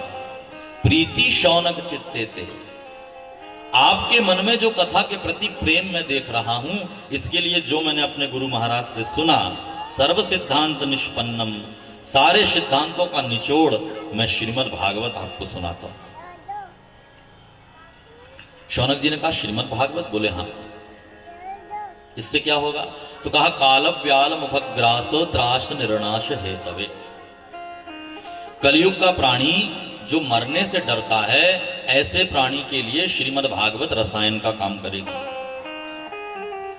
इस श्रीमद् भागवत को 7 दिन में मरने वाले परीक्षित को सुखदेव जी ने सुनाया और परीक्षित के मन में मृत्यु का डर चला गया। ऐसी इसकी महिमा है। शौनक जी ने कहा क्या इतनी महिमा है? बोले हाँ। क्यों? तो कहा इतनी महिमा इसकी इसलिए है कि जब सुखदेव जी परीक्षित को कथा सुनाने बैठे तो देवता लोग आकाश में से अमृत का कलश लेकर के सुखदेव जी के पास चले आए और कहा महाराज आप परीक्षित को कथा सुनाने जा रहे हैं। क्यों? क्योंकि वो मरने वाला है। हमारे पास ना मरने वाली दवाई है, अमृत। हम आपको दे देते हैं, आप परीक्षित को दे दो। सुखदेव जी ने सोचा कि देवता बिना कुछ लिए देने वाले हैं नहीं, बिना लिए देवता कब देते हैं? इसलिए सुखदेव जी ने पूछा कि भैया इसके बदले में क्या चाहिए? तो देवता ने हंस करके कहा कि महाराज अमृत के बदले अमृत। मतलब? तो बोले ये अमृत हम दे रहे हैं, उसके बदले में कथा वाला अमृत आप हमको दे दो। दोनों तो एक ही है। सुखदेव जी ने कहा ना ना ना, दोनों एक नहीं है। तुम्हारा स्वर्ग का अमृत कांच का टुकड़ा है और मेरा ये भागवत अमृत महान मणि है। तुम कांच के बदले मणि मांगने आए। देवताओं ने कहा महाराज इस अमृत को पाने के लिए एड़ी चोटी का जोर लगाया, हमने असुरों से युद्ध किया, जब ये अमृत मिला। सुखदेव जी ने देवताओं से कहा कि तुम्हारा ये अमृत पी करके क्या होगा? बोले अमर हो जाएंगे। अमर होकर क्या होगा? देवताओं से कहा तुम भी तो अमर हो, लेकिन मारे मारे भागते हो जब कोई असुर हमला कर देता है तो। अमर होने में फायदा नहीं है। अब तुम विचार करो, अमर हो जाओ अमृत पीकर और कोई तुम्हारा पैर तोड़ दे, जीते रहो एक पैर से। कोई तुम्हारा हाथ तोड़ दे और अमर रहे आओ। अमर हो जाओगे तो एक परेशानी तो ये हो जाएगी, सब कर सकते हो, मर नहीं सकते। नहीं तो अपने जैसा आदमी कम से कम मर जाए तो बात तो खत्म हो। ज्यादा टेंशन हो तो आदमी मर जाए कि चलो बात समाप्त। लेकिन जो अमर हो गया वो क्या करेगा? मर तो सकता नहीं। सुखदेव जी ने कहा ये तुम्हारा अमृत हमारे कोई काम का नहीं। परीक्षित से पूछा बोल परीक्षित कौन सा अमृत पिएगा? अमर होने वाला या अभय देने वाला अमृत? मेरा अमृत पिएगा तो मृत्यु को जीत लेगा, मृत्यु से डरेगा नहीं। देवताओं का अमृत पिएगा परीक्षित तो दीर्घ जीवी बनेगा, मेरा अमृत पिएगा तो दिव्य जीवी बनेगा। कैसे जीना है तुझे? परीक्षित ने हाथ जोड़कर कहा गुरुजी मुझे तो दिव्य जीवन चाहिए। भले 7 दिन लिखे हैं, लेकिन 7 दिन ऐसे जीऊंगा कि लोग आने वाले समय में याद करेंगे। जीवन उसी का धन्य है। तुम कितना जीते हो इस पर कोई बात महत्व नहीं रखती, तुम कैसे जीते हो ये महत्व की बात है। कई आदमी हमको बताते हैं हमारे दादा 102 साल की उम्र में गए, तो हमने कहा इसमें क्या क्या किया उन्होंने 102 साल में? नौकरी करी, रिटायर हुए तो पेंशन आई, बच्चों को पाला, मर गए। ऐसा जीवन तो सब जीते हैं। भगत सिंह 23 साल का नौजवान लटक गया फांसी पर, आज भी लोग याद करते। 23 साल का लड़का, कैसा जीवन चाहिए? 103 वाला या 23 साल वाला? भगवान आदि गुरु शंकराचार्य 35 साल के थे, 32 वर्ष के थे। 32 वर्ष की आयु में ऐसा काम किया कि 32 करोड़ लोग मिलकर नहीं कर पाते। ये 4 धाम जो घूमने जाते हो ना, जगन्नाथ, द्वारिका, ये सब भगवान आद्य शंकराचार्य के द्वारा बनाई गई है। जिस समय बौद्धों का महान आक्रमण था, भगवान भगवत्पाद आद्य शंकराचार्य थे, आज से 2500 वर्ष पूर्व, जिन्होंने हिंदू संस्कृति को खड़ा किया फिर से। बौद्धों को परास्त किया शास्त्रार्थ से, और भारत की सर्वज्ञ पीठ पर जाकर के विराजमान हुए। 4 पीठ बनाई, आज भी शंकराचार्य पीठ विद्यमान है भारत में। 32 साल की आयु। तो कैसा जीवन चाहिए, लंबा या दिव्य? परीक्षित ने कहा मुझे दिव्य जीवन जीना है। तो सुखदेव जी ने कहा मैं समझ गया, और देवताओं को वहां से भगाया कि जाओ, ये तुम्हारे अमृत का कोई काम नहीं। देखो, कथा में सुनने के लिए इतने सारे लोग बैठे थे, देवता भी आकर के बैठ जाते, सुन लेते, लेकिन नहीं, सौदेबाजी करने चले आए कि इसके बदले ये दे दो। एवं विनिमय जाते न ददौ स कथामृता। ऐसा विनिमय, सौदेबाजी करने आए हैं, ये जान करके सुखदेव जी ने देवताओं को वहां से भगाया। देवता भागे भागे ब्रह्मा जी के पास गए, कहा कि महाराज, ये सुखदेव जी ने तो हमको कथा सुनाने से मना कर दिया। क्या इतनी महिमा है भागवत की कि हमारे अमृत से ज्यादा इसकी महानता है? ब्रह्मा जी ने कहा कि सुनो, 7 दिन हो जाने दो, फिर देखते हैं। 7 दिन हुए और परीक्षित को लेने के लिए भगवान का जब विमान आया, तब ब्रह्मा जी भी विस्मय में पड़ गए। विधाता अपि विस्मितः। ब्रह्मा जी भी विस्मय में पड़ गए कि कथा को सुनकर के आदमी मुक्त हो सकता है। तो ब्रह्मा जी ने क्या किया, सत्यलोके तुलाम बद्ध्वा तौलयेत साधनांजयः। अपने सत्यलोक में एक तराजू को बांधा, एक पलड़े पर व्रत, जप, यज्ञ, तप, नियम, अध्यात्म, जितनी भी दुनिया भर के सत्कर्म हैं, उनका पुण्य रखा एक पलड़े पर, और दूसरे पलड़े पर ब्रह्मा जी ने श्रीमद् भागवत को उठा करके रखा। तो ये श्रीमद् भागवत रूपी पलड़ा नीचे आ गया और बाकी सारे पुण्य उसके सामने हल्के हो गए। तब ब्रह्मा जी ने घोषणा कर दी कि श्रीमद् भागवत सबसे श्रेष्ठ सत्संग है, सबसे श्रेष्ठ मुक्ति देने वाला साधन है, इसलिए आज से मैं इसको श्री हरि का रूप घोषित करता हूं। तो श्रीमद् भागवत कौनक, इस भागवत को प्राप्त करना आसान नहीं है। जन्मांतरे भवेत पुण्यम तदा भागवतम लभे। जन्म जन्मों के पुण्य जब एकत्र होते हैं, तब व्यक्ति को भागवत श्रवण करने को मिलती है। भैया इसको कम करेंगे क्या? पता नहीं, महाराज ऊपर बैठे, ऐसे ही थोड़ी व्यासपीठ पर बैठे। महाराज के कान में गई खबर, का चिंता मत करो, अपन देखते हैं। व्यासपीठ पर बैठे महाराज जी, आरती हुई, कीर्तन हुआ। हाँ, किस किस ने सुनी है भाई? हाथ खड़ा करें। तो आधों ने खड़ा किए, आधे बैठे रहे।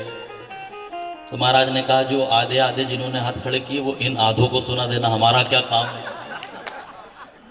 बोरिया बिस्तर बांधा लेके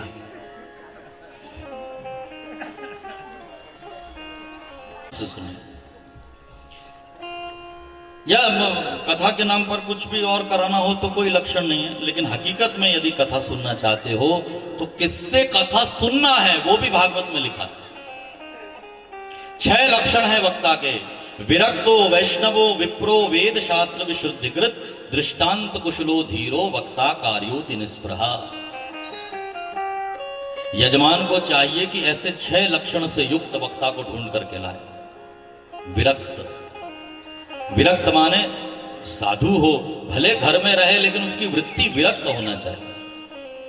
वैष्णव यानी भगवान नारायण की पूजा करने वाला, मन वैष्णव का हो। विप्रो ब्राह्मण होना चाहिए। वेद शास्त्र विशुद्धिकृत, वेदों और शास्त्रों को गुरुकुल में गुरु के पास रह करके जिसने पढ़ा हो। दृष्टांत कुशलो धीरो, वेदांत के सिद्धांत को दृष्टांत के माध्यम से श्रोताओं को समझाए, ऐसा कुशल होना चाहिए।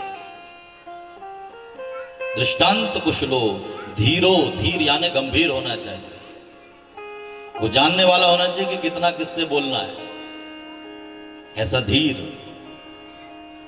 वक्ता कार्योति निस्पृहा, 6वां लक्षण बताया, वक्ता लालची नहीं होना चाहिए।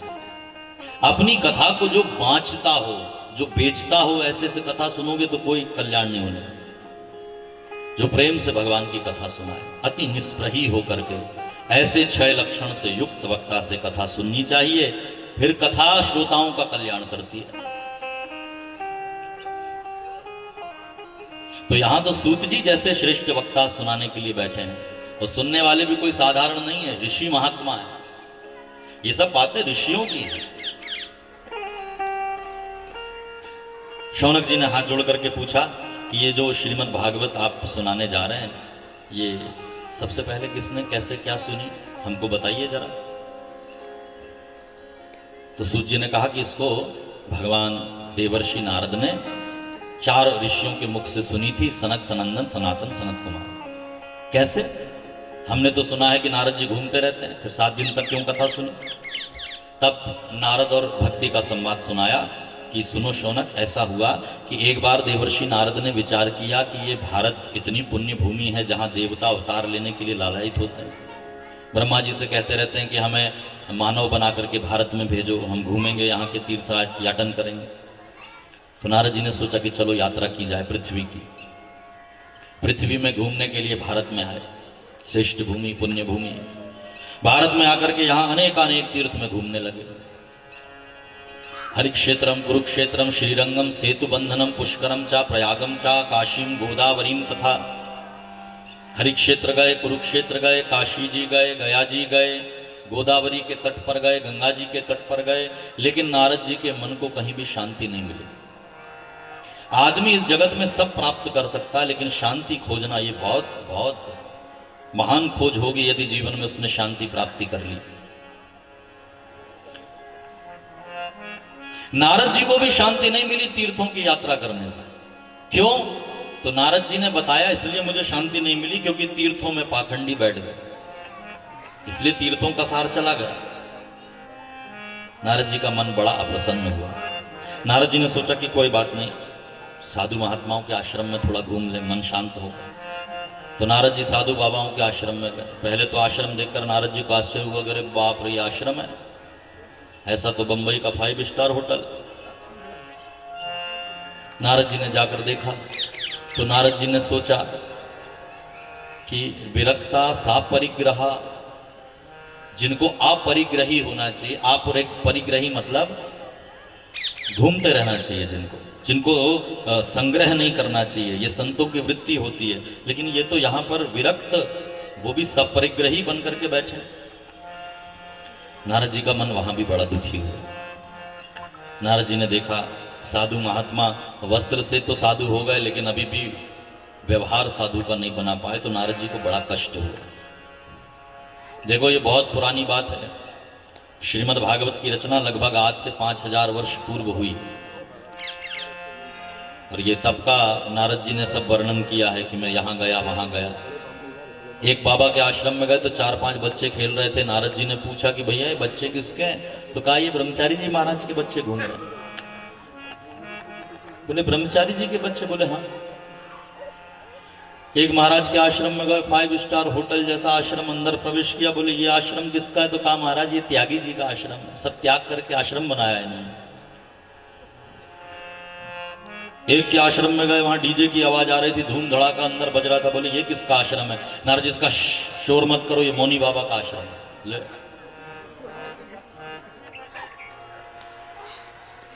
इसका अर्थ ये नहीं है कि सारे संत पाखंडी हैं। यदि सारे साधु ऐसे होते तो आज भारतवर्ष की इतनी जय जयकार नहीं होती। सच्चे महात्मा है, लेकिन उस समय नारद जी को मिले नहीं, या तो नारद जी ने ऐसी लीला की। नारद जी ने सोचा कि चलो महात्मा तो सब ऐसे हो गए पाखंडी, लेकिन गृहस्थों के घर चले। अब नारद जी तुम्हारे घर में घुस रहे हैं, सावधान हो जाओ। साधु महात्मा में तो बहुत हंसी उड़ा ली, अब अपनी भी उड़ाना जरा। नारद जी हमारे तुम्हारे घर में घुसे देखने के लिए कि पति पत्नी प्रेम से रहते होंगे। चलो साधु बिगड़े तो बिगड़े, गृहस्थ तो प्रेम से रहते होंगे। नारद जी ने घर में घुसकर देखा और दिमाग खराब कि पति पत्नी 2 रहते हैं, माँ बाप घर में प्रेम से रहना चाहिए, बच्चों का फर्ज है माँ बाप की सेवा करें, इतना ही तो काम है। पति का फर्ज है पत्नी की देखभाल करे, पत्नी का फर्ज है पति की देखभाल। पति पत्नी शब्द का मतलब ही ये होता है। पति पत्नात पाति इति, जो अपने साथी को गिरने से बचाए वो पति, और पति का स्त्रीलिंग शब्द हो गया पत्नी, जो अपने साथी को गिरने से बचाए, काम में गिरने से बचाए, क्रोध में गिरने से बचाए, लोभ में गिरने से बचाए। इसलिए उनको नाम दिया गया पति पत्नी, जो एक दूसरों को गिरने से बचाएं, पतित ना होने दें। लेकिन नारद जी ने घुस करके देखा ये तो एक दूसरे को और गड्ढे में घुसेड़ रहे कि तू भी गिर, तेरे साथ मैं भी गिरती हूं।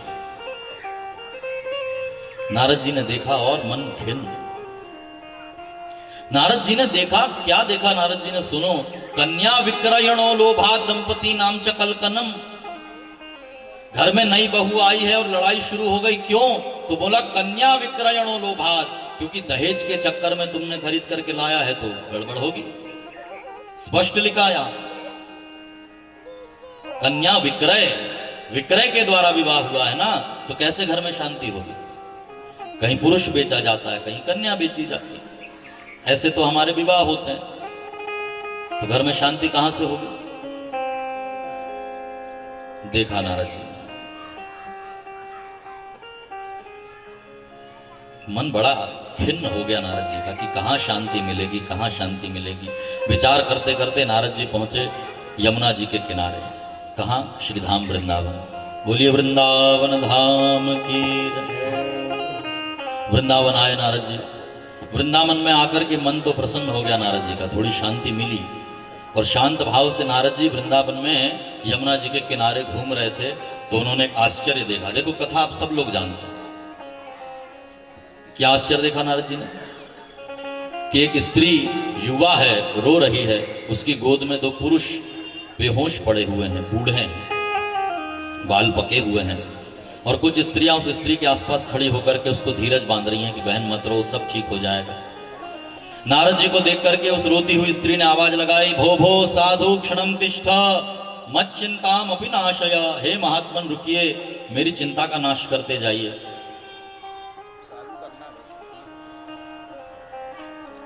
नारद जी आए, कहा देवी जी आप कौन और क्या चिंता है?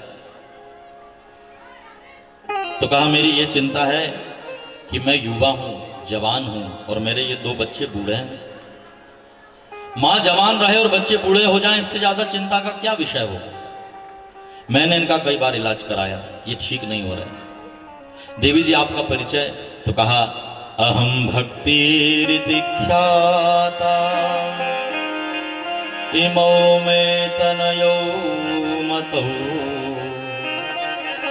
ज्ञान वैराग्य नामानो काल योगे न जर्जरो। मेरा नाम है भक्ति, देवर्षि मैं भक्ति। द्रविड़ देश में उत्पन्न हुई, कर्नाटक में बड़ी हुई, भारत में घूमते घूमते मेरा लालन पालन हुआ, गुर्जर आदि प्रांतों में मैं बूढ़ी भी हुई। मेरे पति का नाम है परमात्मा, मेरे पिता का नाम है गुरु, मेरे ये दो बच्चे हैं, बड़े वाले का नाम है वैराग्य, छोटे वाले का नाम है ज्ञान। यहां वृंदावन में आई अपने बच्चों को लेकर। मेरे बच्चे बूढ़े होने लगे थे क्योंकि कोई भी इनका खरीदार नहीं था, तो बूढ़े हो गए। तो मैं तो जवान हूं वृंदावन में, भक्ति, लेकिन मेरे ज्ञान और वैराग्य इनको कोई पूछने वाला नहीं है, तो बूढ़े होकर मेरी गोद में पड़े, बेहोश है। और ये जो स्त्रियां आप देख रहे हैं, ये सब मेरी दास दासियां हैं। ये गंगा, ये यमुना, ये त्रिवेणी, ये सरस्वती, ये जो दासी मेरे चरणों के पास बैठी है, इसका नाम है मुक्ति। मुक्ति नाम की दासी मुझे भगवान ने प्रदान करी है। मैं संपन्न हूं। इतना सब होने के बाद भी मेरे बच्चे बूढ़े हैं। आप महात्मा हैं, कोई उपाय करिए, मेरे बच्चों को जागृत करिए। देखो ये कथानक है, ये आपको समझाया जा रहा है। वृंदावन माने मन। हम तुम्हारे दोनों बच्चों को जागृत करेंगे।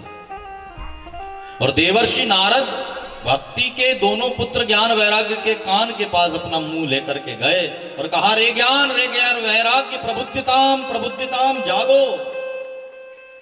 नहीं जागे तो वेद सुनाया, वेदांत सुनाया, उपनिषद सुनाए, गीता जी का पाठ बार बार किया। जब गीता जी का पाठ हुआ तो ज्ञान वैराग्य दोनों जागे, उठे।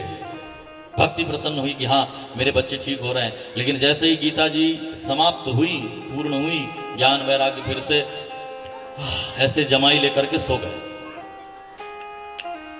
ऐसे ही होता है जब कोई नारद जैसा महात्मा गीता पर प्रवचन दे, तो हमारे अंदर के भी ज्ञान वैराग्य जागते हैं कि हाँ ठीक बात है भाई, बिल्कुल सही, कोई संसार में अपना नहीं है, सब छोड़ देना है। आकाशवाणी ने कहा, देवर्षि तुम्हारा यत्न खराब नहीं होगा, यदि ज्ञान वैराग्य को जगाना चाहते हो सत्कर्म करो। नारद जी ने सोचा सत्कर्म क्या है, तो कहा कोई साधु महात्मा बताएगा, जाओ ढूंढो, अच्छे साधु से पूछना कि सत्कर्म क्या है। नारद जी ने सोचा अभी अभी तो महात्माओं के आश्रम से आ रहा हूं, कैसे पता चले अच्छा साधु कौन है। तो कहा प्रयास करो, जरूर मिलेगा। नारद जी ने कहा भक्ति आप यहां रहिए, मैं आपके बच्चों को जवान करने का उपाय करके आता हूं। और नारद जी ने सोचा बद्रीनाथ के आश्रम जाऊंगा, बद्री का आश्रम, और वहां पर बद्रीनाथ में जाकर के तपस्या करके भगवान को प्रसन्न करूंगा और उन्हीं से पूछूंगा कि बताओ सत्कर्म क्या होता है। तो देवर्षि नारद चले बद्रीनारायण की ओर, और ऊपर चढ़ रहे थे हरिद्वार से, उसी समय नीचे उतरते हुए 4 महात्मा उनको दिखाई दिए। ये 4 महात्मा कौन हैं? सनक, सनंदन, सनातन और सनत कुमार। ये साक्षात भगवान के अवतार है। जैसे 5 वर्ष का बच्चा होता है ना, उतनी उनकी आयु है। शरीर पर कपड़ा नहीं पहनते, निर्वस्त्र घूमते हैं, क्योंकि आत्मा है, जानते हैं आत्मा के ऊपर ये शरीर का वस्त्र है, तो वस्त्र पे वस्त्र क्या पहनना, इसलिए नग्न होकर के घूमते हैं। 5 वर्ष की आयु से कभी बड़े नहीं होते। इसका मतलब यह है कि उनका व्यवहार ऐसा है जैसे 5 साल का बच्चा। इतने निर्दोष। 4 महात्माओं को देखकर देवर्षि नारद ने प्रणाम किया। प्रति प्रणाम 4 महात्माओं ने देवर्षि को किया। सनत कुमार ने कहा कि नारद जी आप बद्रीनाथ जा रहे हैं, लेकिन आपके चेहरे पर ये चिंता की लकीरें हमको दिखाई दे रही हैं। आपके बीवी ना बच्चे ना आश्रम, फिर आपको किस बात की चिंता है? तो कहा मुझे चिंता है भक्ति की, ज्ञान की और वैराग्य की। सारा कहानी जो उनके साथ हुई थी, पूरा दृष्टांत पूरा कथानक नारद जी ने 4 महात्माओं को सुनाया और कहा कि आप भगवान के भक्त हैं, हमेशा हरिशरणम का जाप करते हैं, मुझे ये बताइए कि ज्ञान और वैराग्य को जगाने के लिए मैं कौन सा सत्कर्म करूं। सनत कुमार ने हंस करके कहा कि आप सत्कर्म करना चाहते हैं तो सुनिए, हम बताते हैं सत्कर्म क्या होता है। सत्कर्म सूचको नूनम ज्ञान यज्ञम स्मृतो बुधि। हमारे यहां बहुत सारे प्रकार के यज्ञ हैं। स्वाध्याय यज्ञ है, जप यज्ञ है, तप यज्ञ है, होम यज्ञ है। उसमें से एक ज्ञान यज्ञ है, और इसी ज्ञान यज्ञ को सत्कर्म कहते हैं, और उसी सत्कर्म को श्रीमद् भागवत कहते हैं। इसलिए देवर्षि यदि आप ज्ञान भक्ति वैराग्य को प्रसन्न करना चाहते हैं तो भागवत रूपी सत्कर्म करिए, क्योंकि ये ज्ञान यज्ञ है। कहीं भी कथा होती तो ऐसा नहीं लिखा जाता कि श्रीमद् भागवत चर्चा ना, चर्चा शब्द भी ठीक नहीं है। सबसे अच्छा शब्द है ज्ञान यज्ञ।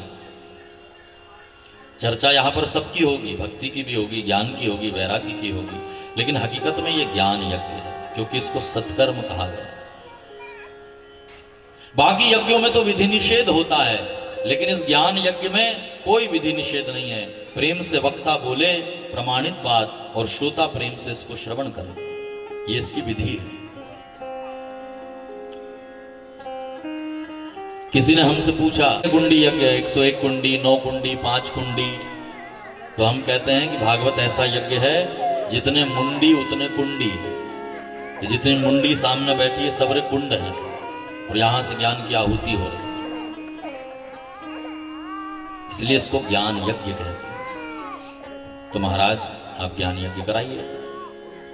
नारद जी ने सोचा किससे कराऊंगा, मेरे भाग्य से आप जैसे 4 महात्मा मिले, चलिए मैं व्यवस्था करता हूँ, आप कथा सुनाइए।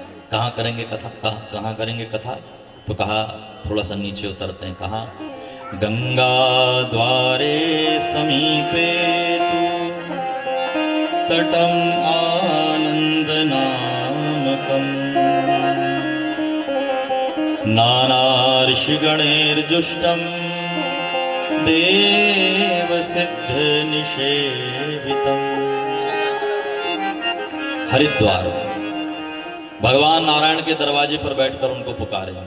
हरिद्वार, हरिद्वार में सब आए।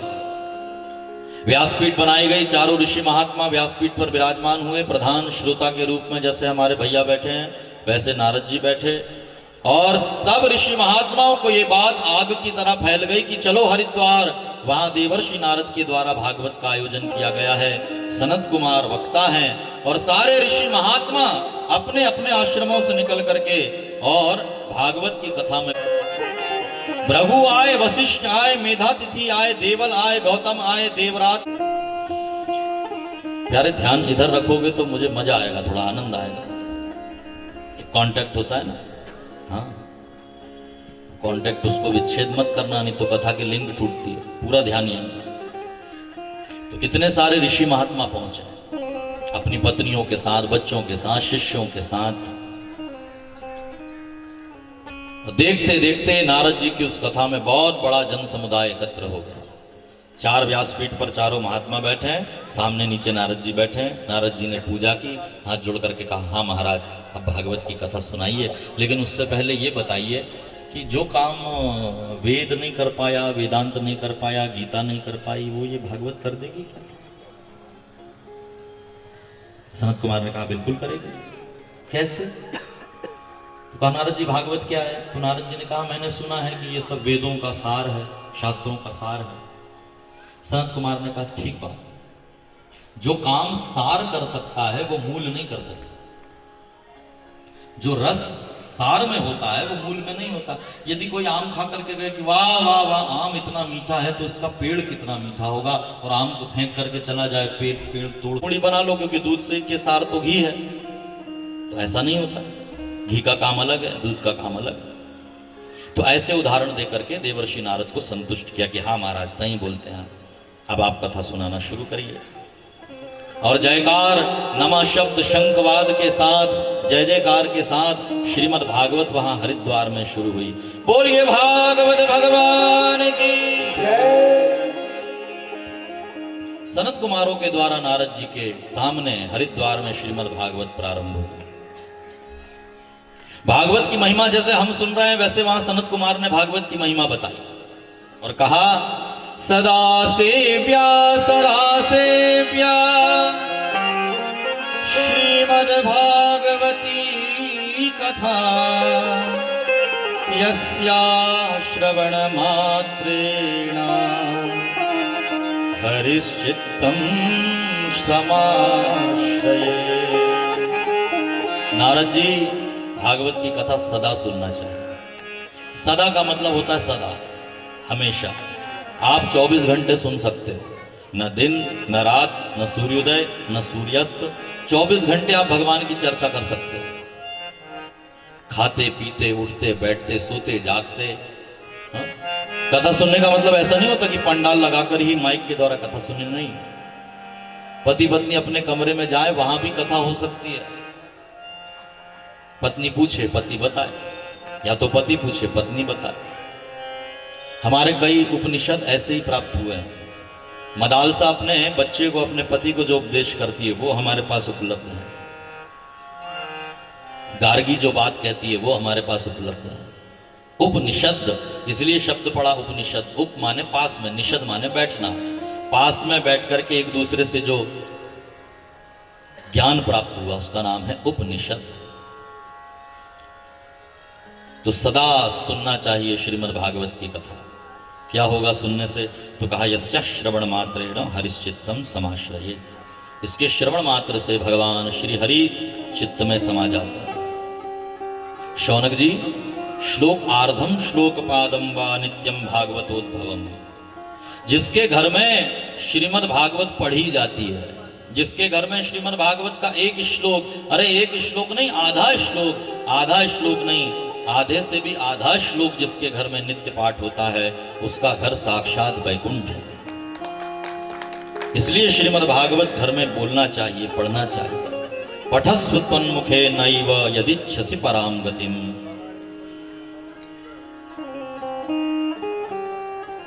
इतनी महिमा श्रीमद् भागवत की। अंतकाले तु येनैव श्रूयते शुक शास्त्रवाक्। जिस व्यक्ति ने अंतिम समय में, मरते समय में शुकदेव जी के द्वारा मुंह से प्रकट हुई श्रीमद् भागवत का एक अक्षर भी श्रवण कर लिया, भगवान उसको लेने के लिए विमान भेजते हैं। प्रीत्या तस्यैव वैकुंठम गोविंदोपि प्रयच्छति। इतनी महिमा है श्रीमद् भागवत की। यहाँ हरिद्वार में कथा की महिमा का बखान कर ही रहे थे श्री शौनक आदि ऋषि। नारद जी सुन ही रहे थे, लेकिन उसी समय एक आश्चर्य हुआ। क्या आश्चर्य हुआ? कुछ लोग नाचते गाते ताली बजाते हरिद्वार पहुंचे। कथा में, चालू कथा के बीच में सब लोग नाच रहे थे, गा रहे थे। क्या कह रहे थे? श्री कृष्ण गोविंद हरे मुरारे, हे नाथ नारायण वासुदेवा। श्री कृष्ण गोविंद हरे मुरारे, हे नाथ नारायण वासुदेवा।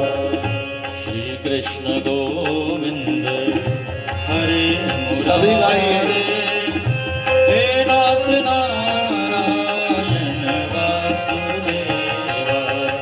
श्री कृष्ण गोविंद हरे मुरारे, हे नाथ नारायण वासुदेवा। हे नाथ नारायण वासुदेवा, हे नाथ नारायण वासुदेवा। हे नाथ नारायण वासुदेवा, हे नाथ नारायण वासुदेवा। हे नाथ नारायण वासुदेवा, हे नाथ नारायण वासुदेवा। हे नाथ नारायण वासुदेवा, हे नाथ नारायण वासुदेवा।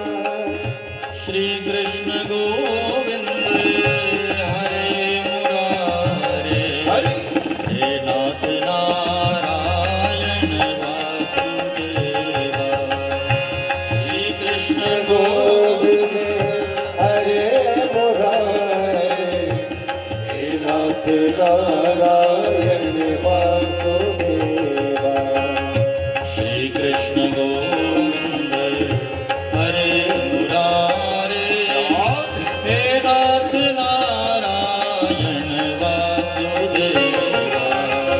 श्री कृष्ण गोविंद हरे मुरारे, हे नाथ नारायण वासुदेवा। हे नाथ नारायण वासुदेवा, हे नाथ नारायण वासुदेवा।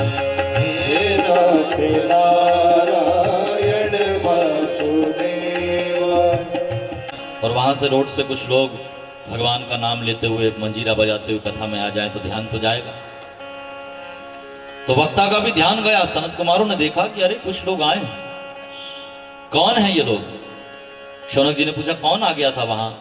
तो सूत जी ने कहा भक्ति सुतौ तौ तरुणो गृहीत्वा प्रेमैक रूपा सहसा विरासी। ये कोई और नहीं था, साक्षात भक्ति महारानी अपने दोनों बच्चों को लेकर हरिद्वार कथा में आ गई।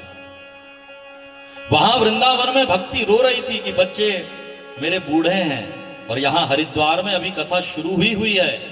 एक श्लोक गाया श्री सनत कुमार ने, और यहां भक्ति नाचती गाती कीर्तन करती हुई तरुणों सुतौ गृहीत्वा अपने दोनों युवा बच्चों को लेकर के कथा में आ गई।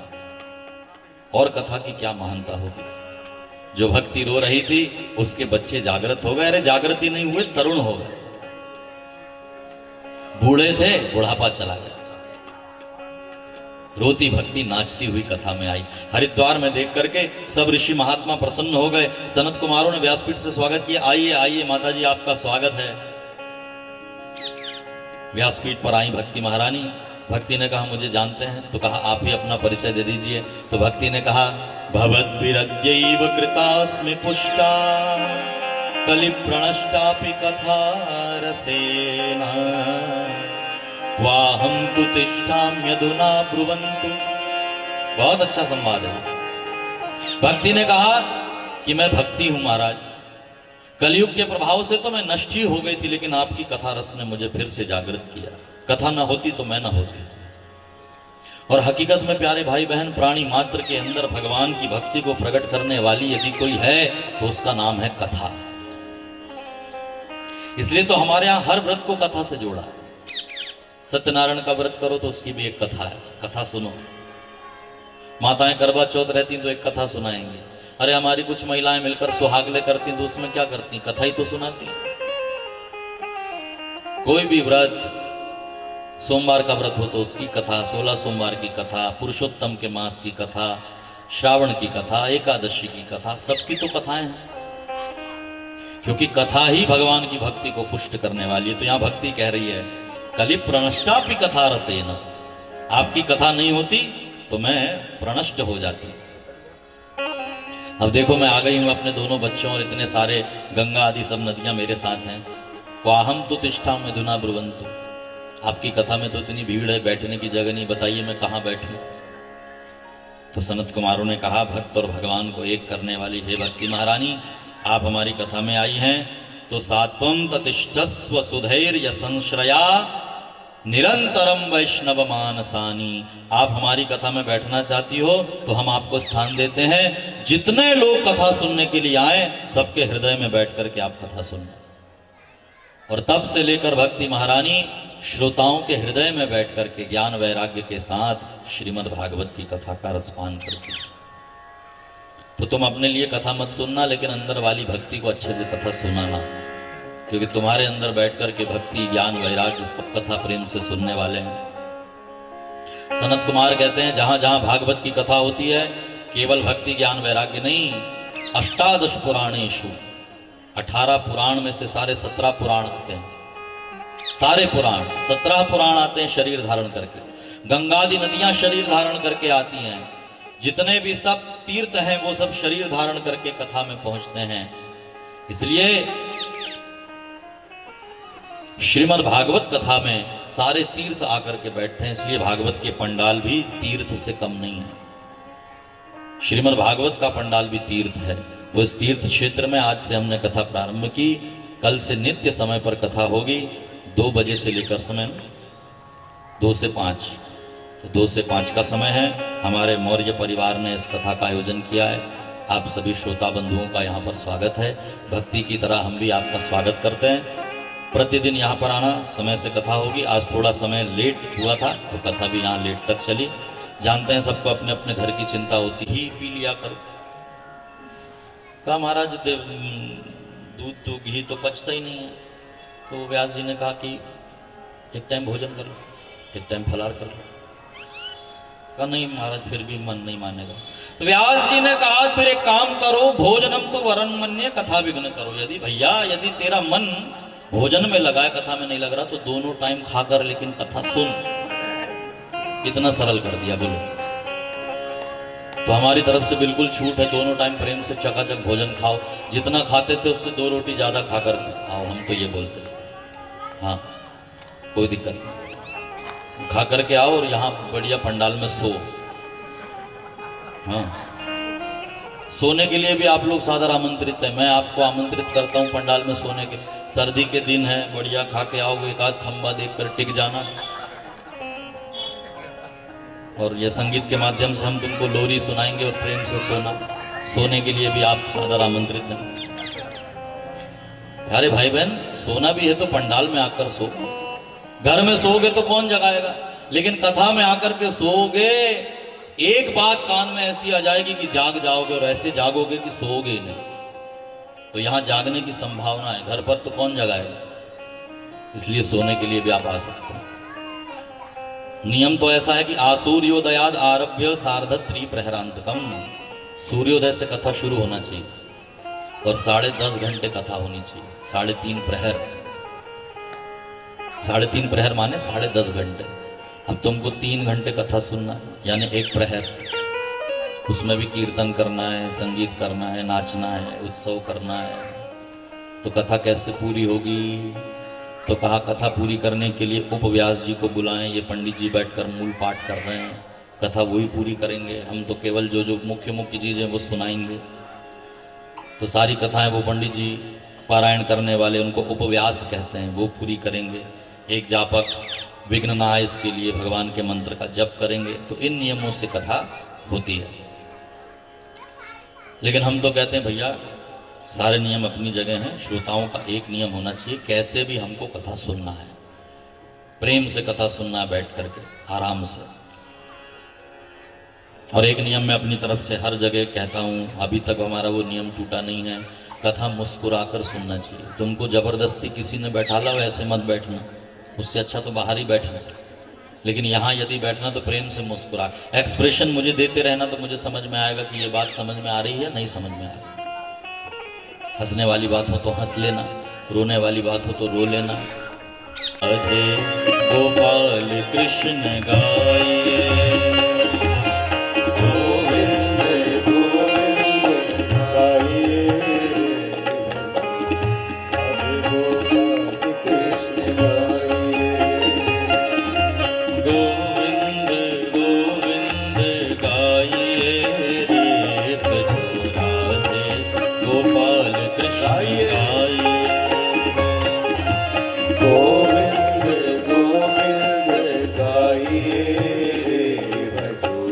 राधे गोपाल कृष्ण गाइए।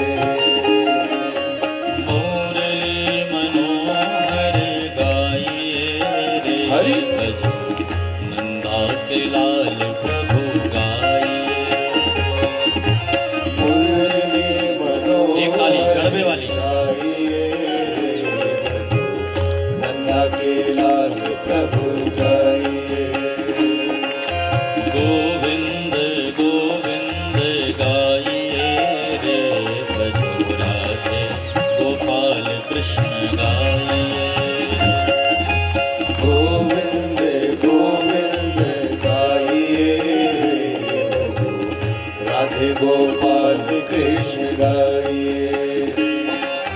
गिरधारी गिरधारी गाइए रे माई, मीरा के नाथ प्रभु गाइए। गिरधारी गिरधारी गाइए रे माई, मीरा के लाल प्रभु गाइए रे।